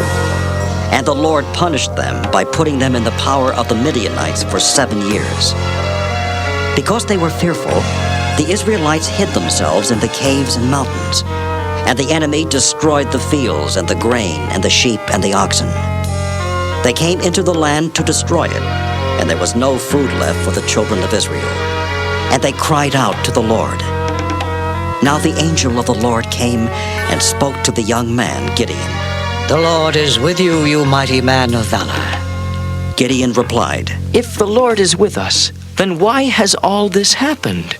Where are all the miracles our fathers told us about, saying, Did not the Lord bring us out from Egypt? But now he has forsaken us and delivered us into the hands of the enemy. The Lord said, With what strength you have, go and save Israel from the Midianites. I am sending you. O Lord, how am I to save Israel? Behold, my family is the weakest here, and I am the least in my father's house. But the Lord said to him, I will surely be with you, and you shall defeat the Midianites. The Spirit of the Lord entered into Gideon, and he sounded the war trumpets, and his people gathered together under his leadership. He sent messengers far and wide, and the people came to join him. Then Gideon said to the Lord, If you will use me to rescue Israel, as you have said, behold, I will put a fleece of wool on the threshing floor. If there is dew on the fleece only, while it is dry on the ground around it, I shall know that you will use me to rescue Israel, as you have said. And that did happen. When he arose next morning, he wrung the fleece, and he squeezed out of the fleece a bowl full of water. Then Gideon said to the Lord, Do not feel anger against me, and I will speak just once more. Let us make one more test with this fleece. Let it now be dry on the fleece only, but on the ground all around, let there be dew. The Lord did so that night. The fleece alone was dry, but on all the ground there was dew. Then Gideon and his men rose up early and encamped beside the spring of Harod. And the Midianite camp lay north in the valley. Then the Lord said to Gideon, You have too many men with you. If I make the Midianites be defeated by you, your people will boast that they have done it themselves. Proclaim to your people that whoever is afraid may go home. So Gideon put them to this test, and 22,000 of the men went home, but 10,000 stayed. Then the Lord said, It is still too many. Bring them down to the water, and let me test them there for you. Every one of whom I say to you, This one shall go with you, shall go with you. And every one of whom I say to you, This one shall not go with you, shall not go. Gideon brought the men down to the water, and the Lord said to him, Everyone who laps up the water with his tongue like a dog, place on one side. And everyone who kneels down to drink, place on the other side. The number of those who lapped with their tongue were 300, but all the rest of the men knelt down on their knees to drink. And the Lord said to Gideon, By the 300 men who lapped will I save you, and deliver the enemy into your hands. Let all the rest of the men go home. That night the Lord told Gideon to go down into the camp of the Midianites secretly, and listen to what they were saying. With his servant, Gideon went to the outposts of the camp of the enemy, just as one of the soldiers was telling the other his dream. I just had a dream that a cake of barley tumbled into the camp of the Midianites and struck a tent so hard that it fell down and lay flat. That is nothing other than the sword of Gideon, the son of Joash, an Israelite. The Lord is putting Midian into his power. When Gideon heard the dream told and its interpretation, he knelt in worship. Then he returned to the camp of Israel and proclaimed, Arise! The Lord is about to give up the camp of the enemy into your hands. Gideon divided his 300 men into 3 companies, and into the hands of all of them he put trumpets and empty pitchers, and in each pitcher a torch. When they reached the outskirts of the camp at the beginning of the middle watch, they blew their trumpets and smashed the pitchers in their hands. The other two companies also shattered their pitchers, blew their trumpets, and holding the torches in their left hands and the trumpets in their right, they shouted, "For the Lord and for Gideon!" Gideon and his small army stood where they were, and the whole Midianite army awoke, sounded the alarm, and with wild cries fled. When peace had come again, the Israelites said to Gideon, Rule over us, you and your son and your son's son, for you have saved us from the Midianites. I will not rule over you, nor shall my son rule over you. The Lord alone shall rule over you.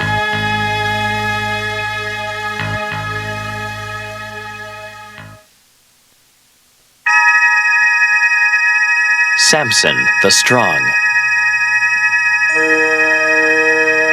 Because the Israelites did things that were evil in the sight of the Lord, so he delivered them into the power of the Philistines, who caused them much hardship. There was no leader strong enough amongst the Israelites to lead the people in battle against their enemies. Now at this time there lived a man whose name was Manoah, and he and his wife were very sad, for they did not have a child. But one day the angel of the Lord appeared to the woman and spoke with her. Wife of Manoah, behold, you have no children, but you shall bear a son. And this boy shall serve God his whole life, so you must never cut his hair. Manoah's wife understood this message, for at this time when any Israelite wished to serve God in a special way, they let their hair grow long. When the time of their service was over, the hair would be cut. I shall do as you say, angel of God. But in what way will my son serve God? One day, when your son is grown, he shall begin to save the Israelites from the hands of the Philistines. The woman was very happy, and she ran to tell her husband the glad news. Sometime later, the baby was born, and the happy parents called him Samson. He grew tall and strong, with long hair down to his shoulders. When he became a young man, he went one day to the village of Timnah, and there he saw a Philistine woman. When he returned, he said to his mother and father, I have seen a woman at Timnah who is very lovely. She is one of the Philistine women, but I wish to marry her. His father was horrified. Samson, she is a Philistine. You cannot marry her, for they are our enemies. There are many pretty Israelite girls. Pick one of your own people. You will not be happy with this daughter of our enemy. No, father. She is the only one I will ever love. I must marry her. Samson was so stubborn, his parents finally agreed, and the three set off for the village of Timnah to ask for the girl's hand in marriage. As they were traveling, they heard the roaring of a lion nearby. Good parents, you keep on traveling. I shall see what makes that loud roaring. Samson turned off the path and walked a short distance, and there stood a fierce young lion. Samson bravely walked right up to the lion and tore it apart with his bare hands, as if it were a paper toy. Then he walked rapidly back and rejoined his parents. Samson, what was it? Did you see the animal? No, it must have run away. So they continued to Timnah and met with the girl and her parents, and the marriage was arranged. On the way back, Samson turned off the road to take a look at the lion he had killed. The wild bees have nested within this carcass. How delicious this honey is. I shall take some back to my parents. And he scooped up a handful of the sweet honey from the lion's carcass. And when he returned to his parents, he gave them some, but he did not tell them where it had come from. When Samson married his Philistine bride, there was rejoicing in the village and a large wedding feast. On the first day of feasting, Samson spoke to 30 young Philistine men who were guests at the wedding. Let me ask you a riddle. If you can tell me the answer in 7 days, then I will give you 30 linen garments and 30 changes of clothing. But if you cannot answer the riddle, you must give me 30 linen garments and 30 changes of clothing. Tell me what this is. Out of the eater came something to eat. Out of the strong came something sweet. No one but Samson knew about the lion and the bees and the honey. And the young men puzzled and puzzled, And finally, on the third day, they went to Samson's bride, and their leaders said to her, You must get your husband to tell you the answer to the riddle. If you do not, we will burn you and set your father's house on fire. Did you invite us to your wedding to make us poor?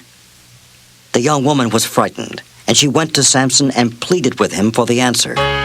You cannot love me if you would keep a secret from me at the very beginning of our marriage. Please, Samson, tell me the answer, for I cannot bear it that you have secrets from me. Show me that you truly love me. I have not even told my mother and father the answer. How then can I tell you? But the young woman begged so hard that Samson finally was worn down and told her the answer. Then she quickly told the answer to the riddle to the sons of her people, and on the seventh day they went to Samson. Samson, we have solved your riddle. We know the answer. Listen well now. What is sweeter than honey? And what is stronger than a lion? It is the honey that the bees make in a lion's carcass. Samson was greatly, for he knew that his wife had told them the answer. In a great rage, he went off to Ashkelon, and there he struck down 30 Philistine men and took their clothing and gave it to those who had guessed the riddle. For many years he attacked the Philistines, and none could capture him, for he was too strong for ropes and chains.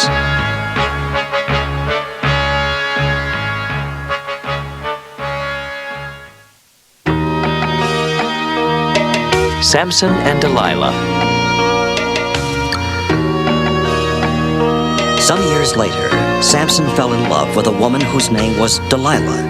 The lords of the Philistines came to her and said, Delilah, you must get him to tell you the secret of his strength, so we can capture him. If you find out this secret, we will give you 1,100 pieces of silver, and you will be rich. Delilah was a greedy woman, and she was determined to get the money. Samson, you are so big and strong. You must tell me where your great strength lies. Would it ever be possible to bind you and make you helpless? Yes, Delilah, I shall tell you. If you tie me up with 7 fresh bowstrings, not yet dried, then I shall become weak and be like other men. So the lord of the Philistines brought Delilah 7 fresh bowstrings, and playfully she bound him with these. Hidden in the other room were some Philistine men. When they saw Samson tightly bound, they rushed out at him. Deceitful Delilah shouted out, Samson, the Philistines, they are here to hurt you. But mighty Samson just gave a little shrug, and the 7 bowstrings snapped. Delilah realized that Samson had not really told her the secret of his strength. Samson, you were just teasing me. I really want to know the secret of your strength. Please, don't lie to me. I will tell you, Delilah. If you tie me up securely with new ropes that have never been used, then I shall become weak like other men. So once again, Delilah tied Samson up. But the Philistines were waiting in the next room. And when they saw that Samson was securely tied, they came rushing in again. But Samson just laughed as he broke the ropes off his arms like threads. Samson, you have been mocking me. Now this time, tell me the truth. So the third time, Samson told her that she must weave 7 locks of his hair into the web of the loom.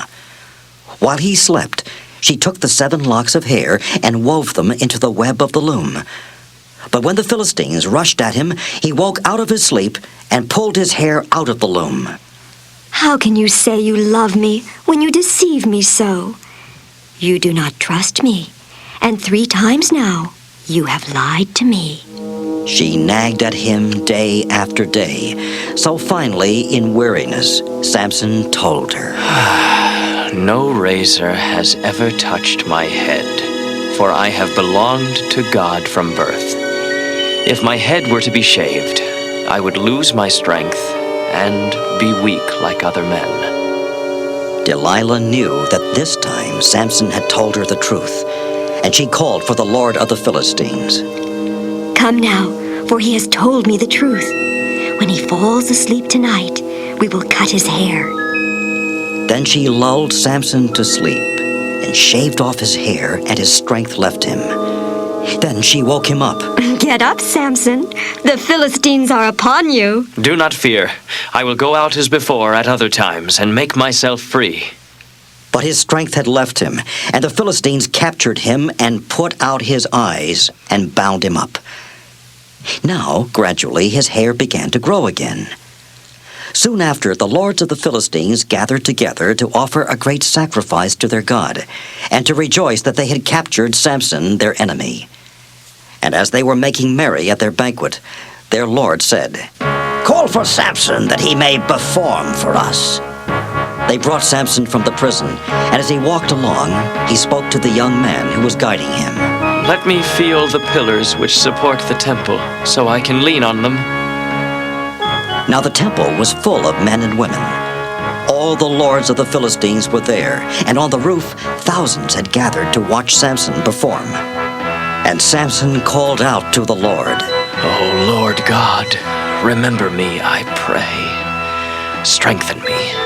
I pray that I may take vengeance on the Philistines for my 2 eyes. And Samson took hold of the 2 middle pillars which supported the temple, and he braced himself against them, one on the right and one on the left. Let me die with the Philistines. And he pushed with all his might, and the temple fell on the lords and all the people who were in it.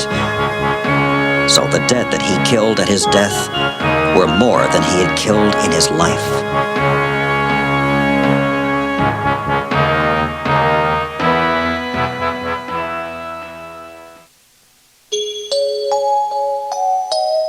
The story of Ruth. After her family left Bethlehem during a famine, both Naomi's children and her husband died. She and her daughters-in-law, Ruth and Orpah, were homesick, so they decided to return to Bethlehem. As they were setting off on their journey, Naomi said, Go, return each of you to your mother's home. You've been kind to me and my family. I wish that you each find peace and happiness in the house of a new husband. She kissed them goodbye. Orpah went on her way, but Ruth clung to her and said, Don't make me leave you. Where you go, I will go. And where you live, I will live. Your people will be my people, and your God, my God.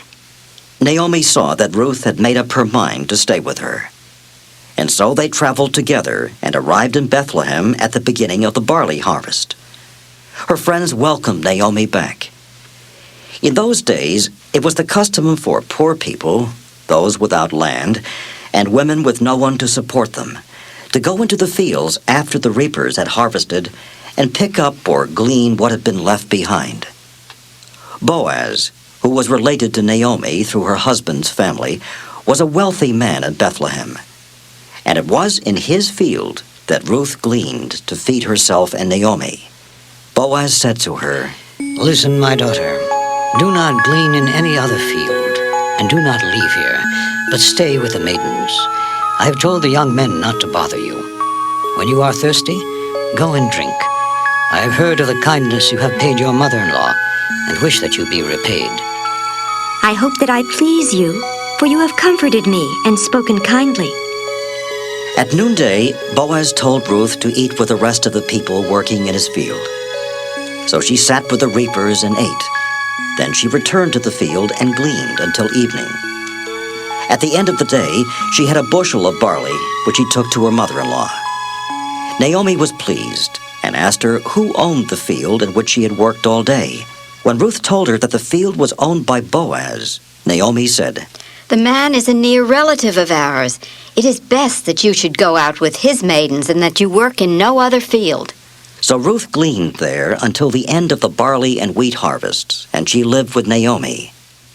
Naomi had a plan for Ruth's future. In those days, women didn't work in the world. They were supported by their husbands and their families. If a man died without a son to support the family, it was the custom for his brother to marry his widow. If he couldn't marry her, then the next closest relative did. My daughter, I shall try to find a home for you where you will be happy and contented. Is not Boaz a relative of ours? Tonight, he is going to thresh the barley. Prepare yourself, put on your best clothes, and go down where he is, but do not let him know that you are there until after he finishes his supper. Then, when he lies down, mark the place. Ruth did as Naomi told her. When Boaz was finished eating and drinking, he went to lie down. Then Ruth came to him and he asked, "Who are you?" I am Ruth, your servant. Take me in marriage, for you are a near relative. "I will do as you ask, for you are a good woman." When Ruth returned to her mother-in-law, she told her all that Boaz had done for her. He gave me these 6 measures of barley, for he said, "Do not go to your mother-in-law empty-handed." Wait quietly, my daughter, until you know how this will turn out, because Boaz will not rest until he settles it all today. Boaz went to the city gate and declared his intention before the city elders and the people there. He purchased the woman and made it known that he planned to marry Ruth. The elders were his witnesses and gave him their blessings. He married Ruth, and she had a son.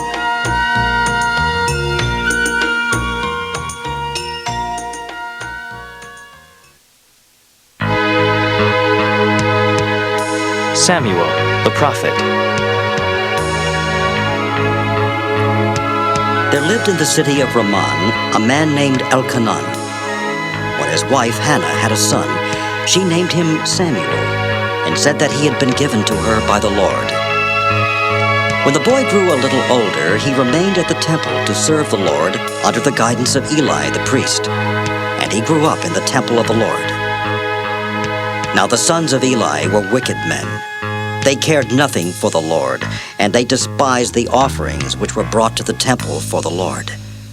Eli was very old, and when he heard what wrongs his sons were doing, he said to them, "I hear of your evil dealings from all of the people. Why do you do such things? It is not a good report that I hear the people spread about you." But the boys paid no attention to the voice of their father. As the boy Samuel grew older, he was liked by both the Lord and also men. He continued to serve the Lord under the guidance of Eli. One day when Eli lay in his room, his eyesight was beginning to be so poor that he could not see, and Samuel was sleeping in the temple. The Lord called, "Samuel, Samuel." Samuel answered that he was right there, and then he ran to Eli and said, "Here I am. I heard you calling me." "No, I did not call you. Go back to sleep." Then the Lord called again, "Samuel, Samuel." Again Samuel got up and went to Eli and said, "Here I am, for you called me." "I did not call you, my son. Now go back and lie down." Samuel did not know the Lord, nor had a message from the Lord ever been given to him. So when the Lord called Samuel again the 3rd time, again he got up and went to Eli and said, "Here I am, for you called me." Then Eli realized that the Lord was calling the boy. "Go lie down, and if you are called again, you shall say, 'Speak, Lord, to your servant.'" So Samuel went and lay down in his place. And the Lord came and called as at the other times, "Samuel, Samuel." "Speak, for your servant hears you." Then the Lord said to Samuel, "See, I am about to do a deed in Israel that will make the ears of everyone who hears it tingle. On that day, I will do to Eli all that I have said that I would do to his family. For they do not do what God commanded, and Eli has not stopped them from their evil way." Samuel was too frightened to tell Eli what the Lord had said. "But what was it that the Lord told you? Keep nothing from me. I beg of you. May God do to you whatever he will, if you hide anything from me of what he said to you." Samuel told him everything and hid nothing from him. It is the Lord. Let him do what he thinks is right. And Samuel grew, and the Lord was with him, and all Israel knew that Samuel was a prophet of the Lord. When the Israelites were defeated in war by their bitter enemy, the Philistines, they were very sorrowful. They turned to Samuel for his counsel and help. Samuel said, If you give up all the foreign gods and turn to the one Lord with all your heart and serve him alone, he will deliver you out of the power of the Philistines. So the children of Israel put away all other gods and served the Lord only. Then Samuel said, Gather all Israel to the city of Mizpah, and I will pray on your behalf to the Lord. The Israelites gathered in Mizpah, and they made a sacrifice and fasted on the day, saying, We have sinned against the Lord. When the Philistines heard that the Israelites were gathered together in Mizpah, they again gathered to war against Israel. When the Israelites heard of this, they became fearful. But when the Philistines attacked Israel, the Lord made a great thunderstorm to break upon the Philistines, and they became so confused that Israel overcame them.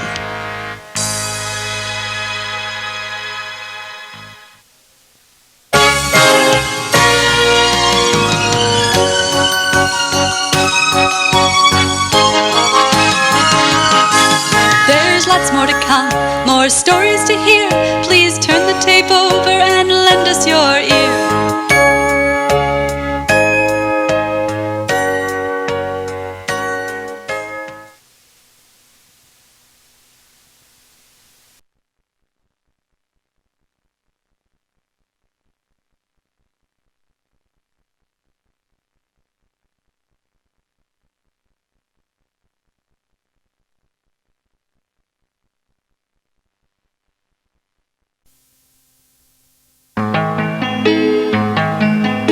Saul, first king of Israel. There was a man named Kish, a man of wealth, who had a son whose name was Saul. Saul was strong and handsome. There was not a man among the Israelites more handsome than he was. He was a head taller than any of the people. Now, the donkeys of Kish, Saul's father, were lost. And Kish said to his son, Saul, Please, take one of the servants with you and go look for the donkeys. They traveled through the mountains of Ephraim, and they did not find the donkeys. Then they went to the land of Shalisha, but they did not find them there. They traveled on, and still they did not find the donkeys. And finally Saul said to his servant, Come, let us return before my father stops worrying about the donkeys and starts worrying about us. And his servant replied, There is in this city a man of God, and whatever he says will happen does come to pass. So let us go there. Perhaps he can tell us where to go. But look, if we go to this man, what shall we bring him? Our bread is all gone, and I have no present to bring him. I have a silver coin with me. We can give that to this man of God if he will tell us where to look for the donkeys. Yes, that will be fine. So, let us go now. As they went up the hill to the city, they met a woman going out to draw water, and they asked where the prophet lived. There he is, just ahead of you. Hurry now, for he has come to this city because there is a ceremony today on the hilltop. Go now, and you will meet him in a moment. So they continued on their way, and as they were coming into the city, there was Samuel coming out toward them on his way to the ceremony. Now the Lord had spoken to Samuel the day before Saul came, and he had said, Tomorrow about this time I will send you a man, and you shall anoint him to be prince over my people. He shall save them from the power of the Philistines. For I have seen the suffering of my people, and their cry has reached me. When Samuel saw Saul, the Lord said, Behold the man of whom I told you. This man shall have authority over my people. Saul drew near to Samuel and said, Tell me, I beg you, where the prophet's house is. I am the prophet. Go up to the hilltop before me, for you shall eat with me today. In the morning I will let you go, and will tell you all that is in your mind. As for the donkeys that were lost 3 days ago, do not worry about them. They have been found. But the honor to lead Israel, to whom does it belong? Should it not be you? My tribe is the smallest tribe in Israel, and my family is the least important. Why do you speak to me this way? Samuel took Saul and his servant and brought them into the dining hall where he made them sit in the place of honor. When they came back from the city, a couch was spread for Saul upon the roof, and he lay down to sleep. At daybreak, Samuel called to Saul. Arise, that I may send you on your way. Saul arose, and he and Samuel went into the street. They were walking to the outskirts of the city when Samuel said to Saul, Tell the servant to go ahead, but you stand here a while, so that you may hear a message from God. Then Samuel took a vial of oil and poured it over Saul's head and kissed him and said, The Lord has anointed you to be a prince over his people Israel. You shall rule over the Lord's people and save them from the hands of their enemies. This shall be the sign that the Lord has appointed you to be prince over his people. When you have departed from me today, you shall find 2 men at Rachel's tomb, and they will say to you, The donkeys you went to seek have been found, and your father has stopped caring about the donkeys, but is anxious about you. Later you will come to the hill of God. As you come to the city, you will meet a band of prophets coming down from the high place with lutes and drums and flutes and lyres playing before thee. They will prophesy, and the Spirit of the Lord will suddenly inspire you, and you shall prophesy along with them. Everything that Samuel had prophesied happened that day. When Saul reached the hill, a band of prophets met him. Saul was moved by the Spirit of God, and he made prophecies along with the others. The people who knew him before saw him prophesying, and they said to each other, What has come over the son of Kish? Is Saul also a prophet? And when he had finished prophesying, he went home and spoke to his uncle, who asked him where he had been. We went to see the lost donkeys, and we met up with Samuel, and he told us plainly that the donkeys had been found. But about the matter of the kingdom of which Samuel had spoken, Saul said nothing. About a month later, Nahash the Ammonite came and besieged the town of Jabesh. And the men of Jabesh said that they would like to make a treaty. But Nahash the Ammonite replied, I will make a treaty with you on this condition, that every one of your men be blinded in his right eye. This will show the shame of Israel. The people of Jabesh sent messengers through all the land of Israel looking for someone to save them. When the messengers came to Saul's town and told their story to the people, they wept aloud. Saul was coming to town behind the herd from the field. What troubles the people? Why do they weep? When Saul was told the reason, the Spirit of the Lord inspired Saul, and his anger was great. He took a pair of oxen and cut them in pieces, and sent the pieces through all the land of Israel by messenger, saying, Whoever does not come forward to follow Saul and Samuel, this shall be done to their oxen. And the people came out as one man. On the next day, Saul divided his people into 3 companies, and they went into the middle of the camp early in the morning and fought against the Ammonites until noon. And they defeated the army of the Ammonites. The people then made Saul their king. And Samuel said to the people, Behold, the Lord has set a king over you. If you will serve the Lord and listen to his voice, and not rebel against the commandments of the Lord, if both you and the king who reigns over you are followers of the Lord, well and good. But if you will not listen to the voice of the Lord, if you rebel against the commandments of the Lord, then the Lord will turn against you. If you persist in doing wrong, both you and your king will be swept away. Then all the people shouted aloud, Long live the king! And they offered sacrifices to the Lord and to Saul, and all the men of Israel were very happy.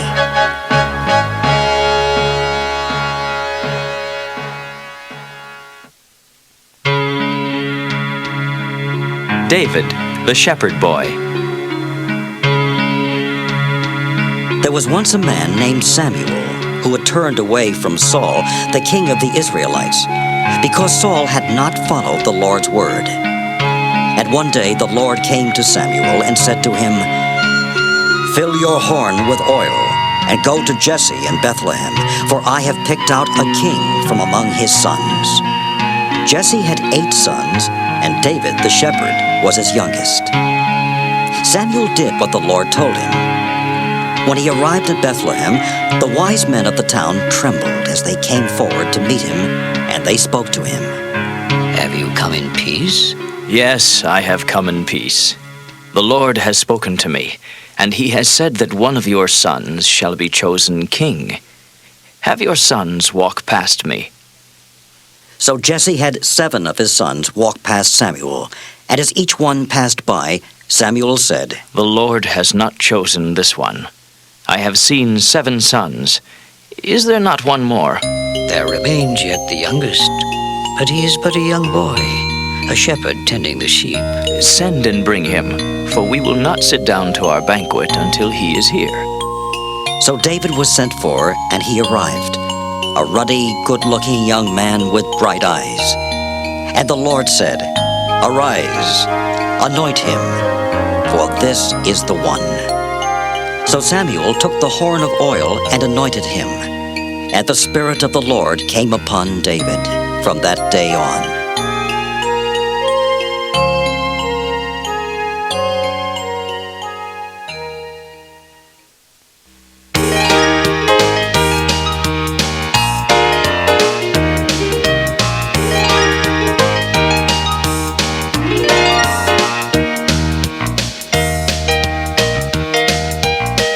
Little David, play on your harp, hallelujah, hallelujah. Little David, play on your harp, hallelujah. Little David, play on your harp, hallelujah, hallelujah. Little David, play on your harp, hallelujah. Little David was a shepherd boy. He killed Goliath and shouted for joy. Little David, play on your harp, hallelujah, hallelujah. Little David, play on your harp, hallelujah. Little David, play on your harp, hallelujah, hallelujah. Little David, play on your harp, hallelujah.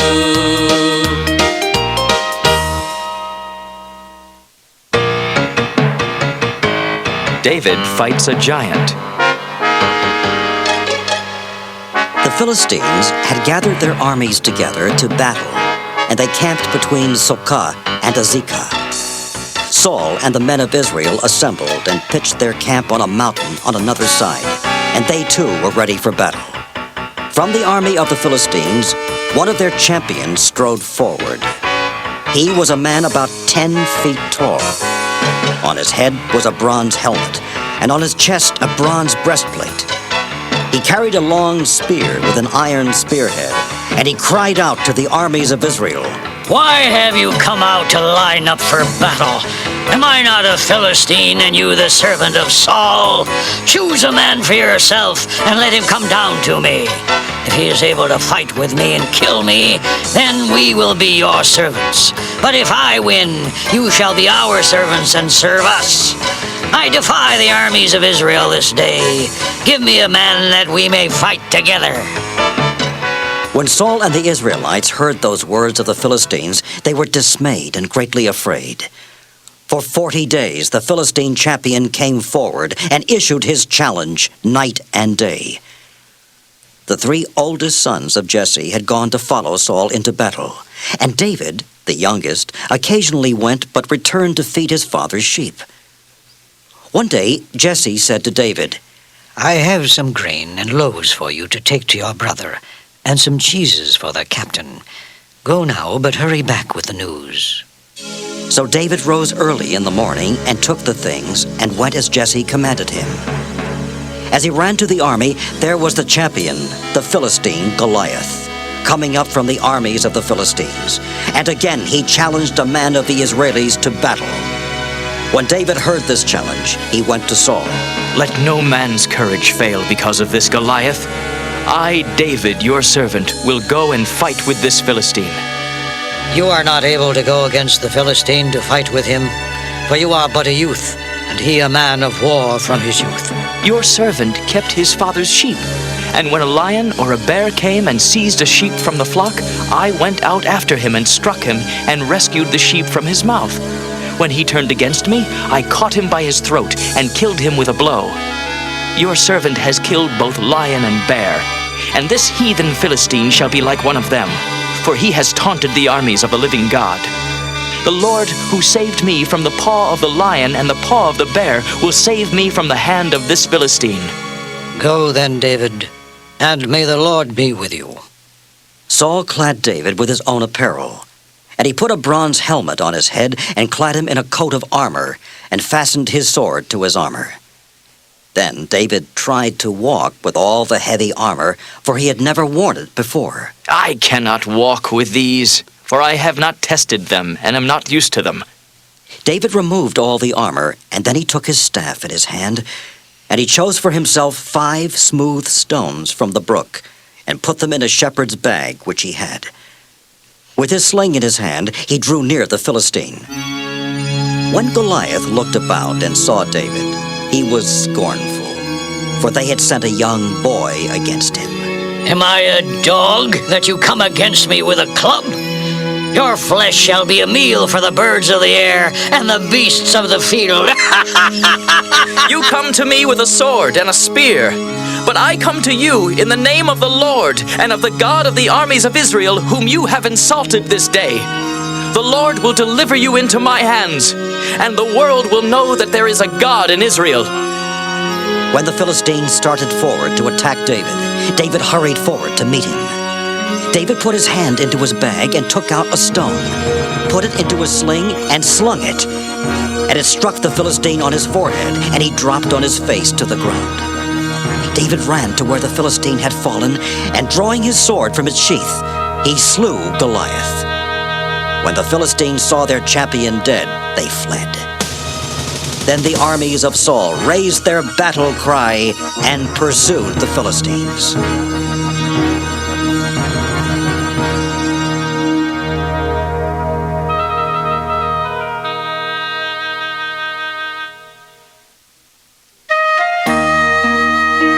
Solomon becomes the king.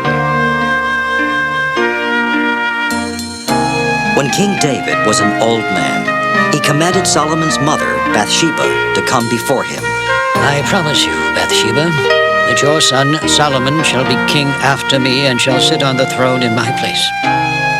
Bathsheba bowed down before the king. May my lord King David live forever. Then David called out, Bring to me Zadok the priest, Nathan the prophet, and Benaiah, the captain of my guard. In a short while, the men he had summoned came before the king. Take your king's troops, have my son Solomon mount upon my own mule, and bring him down to Gihon. And let Zadok the priest and Nathan the prophet anoint him there as king over Israel. And blow a trumpet blast and proclaim, Long live King Solomon. Then march behind him, and let him come and sit upon my throne, for he is to succeed me. I have appointed him to be king over Israel and Judah. And Benaiah answered the king, Amen. As the Lord has been with my lord the king, even so may he be with Solomon, and make his throne greater than the throne of my lord King David. So Zadok the priest, Nathan the prophet, and Benaiah had Solomon ride on King David's mule, and they took him to Gihon. Then Zadok the priest took a horn of oil from the tabernacle and anointed Solomon. And they blew the horn, and all the people said, Long live King Solomon. And all the people played the flutes and rejoiced with great joy, so that the earth seemed to split with their sound. When David's time to die drew near, he called Solomon to him and spoke with him. I am going the way of all earth. Be strong then, and show yourself a man. keep the commandments of the Lord your God and obey his orders. David died at a ripe old age, having had life and riches and honor to the full. Solomon, his son, ascended the throne of David, and his kingdom was fully established.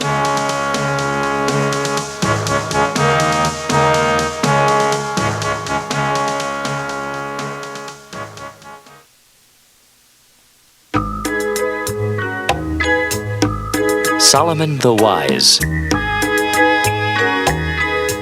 One day, 2 women came to the king's court and stood before him asking for his judgment. Oh, my lord, this woman and I dwell in the same house, and I had a child while she was in the house. Then it happened, the 3rd day after I had given birth, that this woman also gave birth, and we were together. There was no one in the house except the 2 of us. And this woman's son died in the night. So she arose in the middle of the night and took my son from my side while I slept and put her dead child in my bed. And when I arose in the morning, there was my son dead.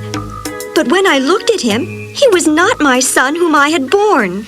No, the living one is my son. The dead one is your son. That is not so. You lie. The living boy is my son. Be quiet now. Do you see this sword? Divide the living child in 2 and give half to one and half to the other. No! I love my child. I will give him up rather than see him die. Give her the living child and do not kill him. Let him be neither yours nor mine, but divide him. Give the first woman the living child, and in no way put it to death, for she is his real mother. And all Israel heard of the judgment which the king had rendered. And they feared the king, for they saw that the wisdom of God was in him to administer justice.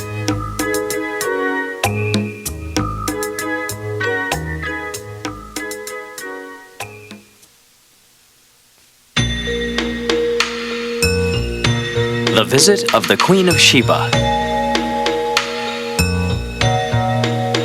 When the Queen of Sheba heard of the fame of Solomon concerning the name of the Lord, she came to test him with hard questions.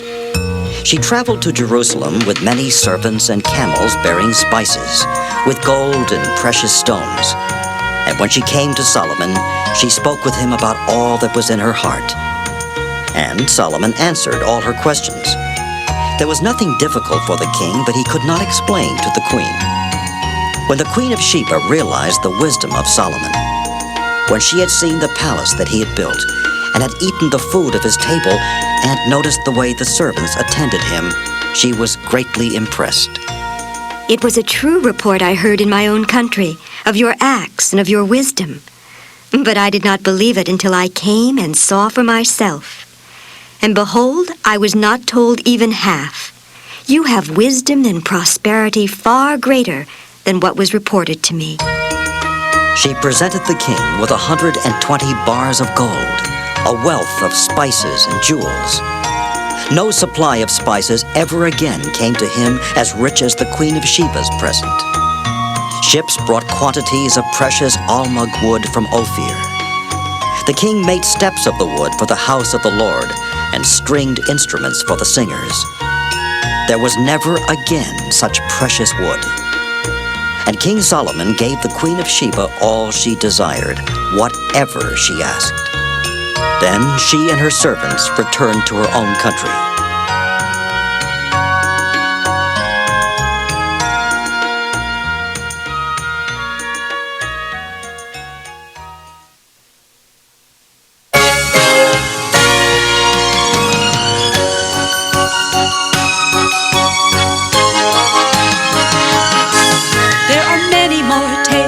Tape still to hear, so put in a new one and listen, my dear.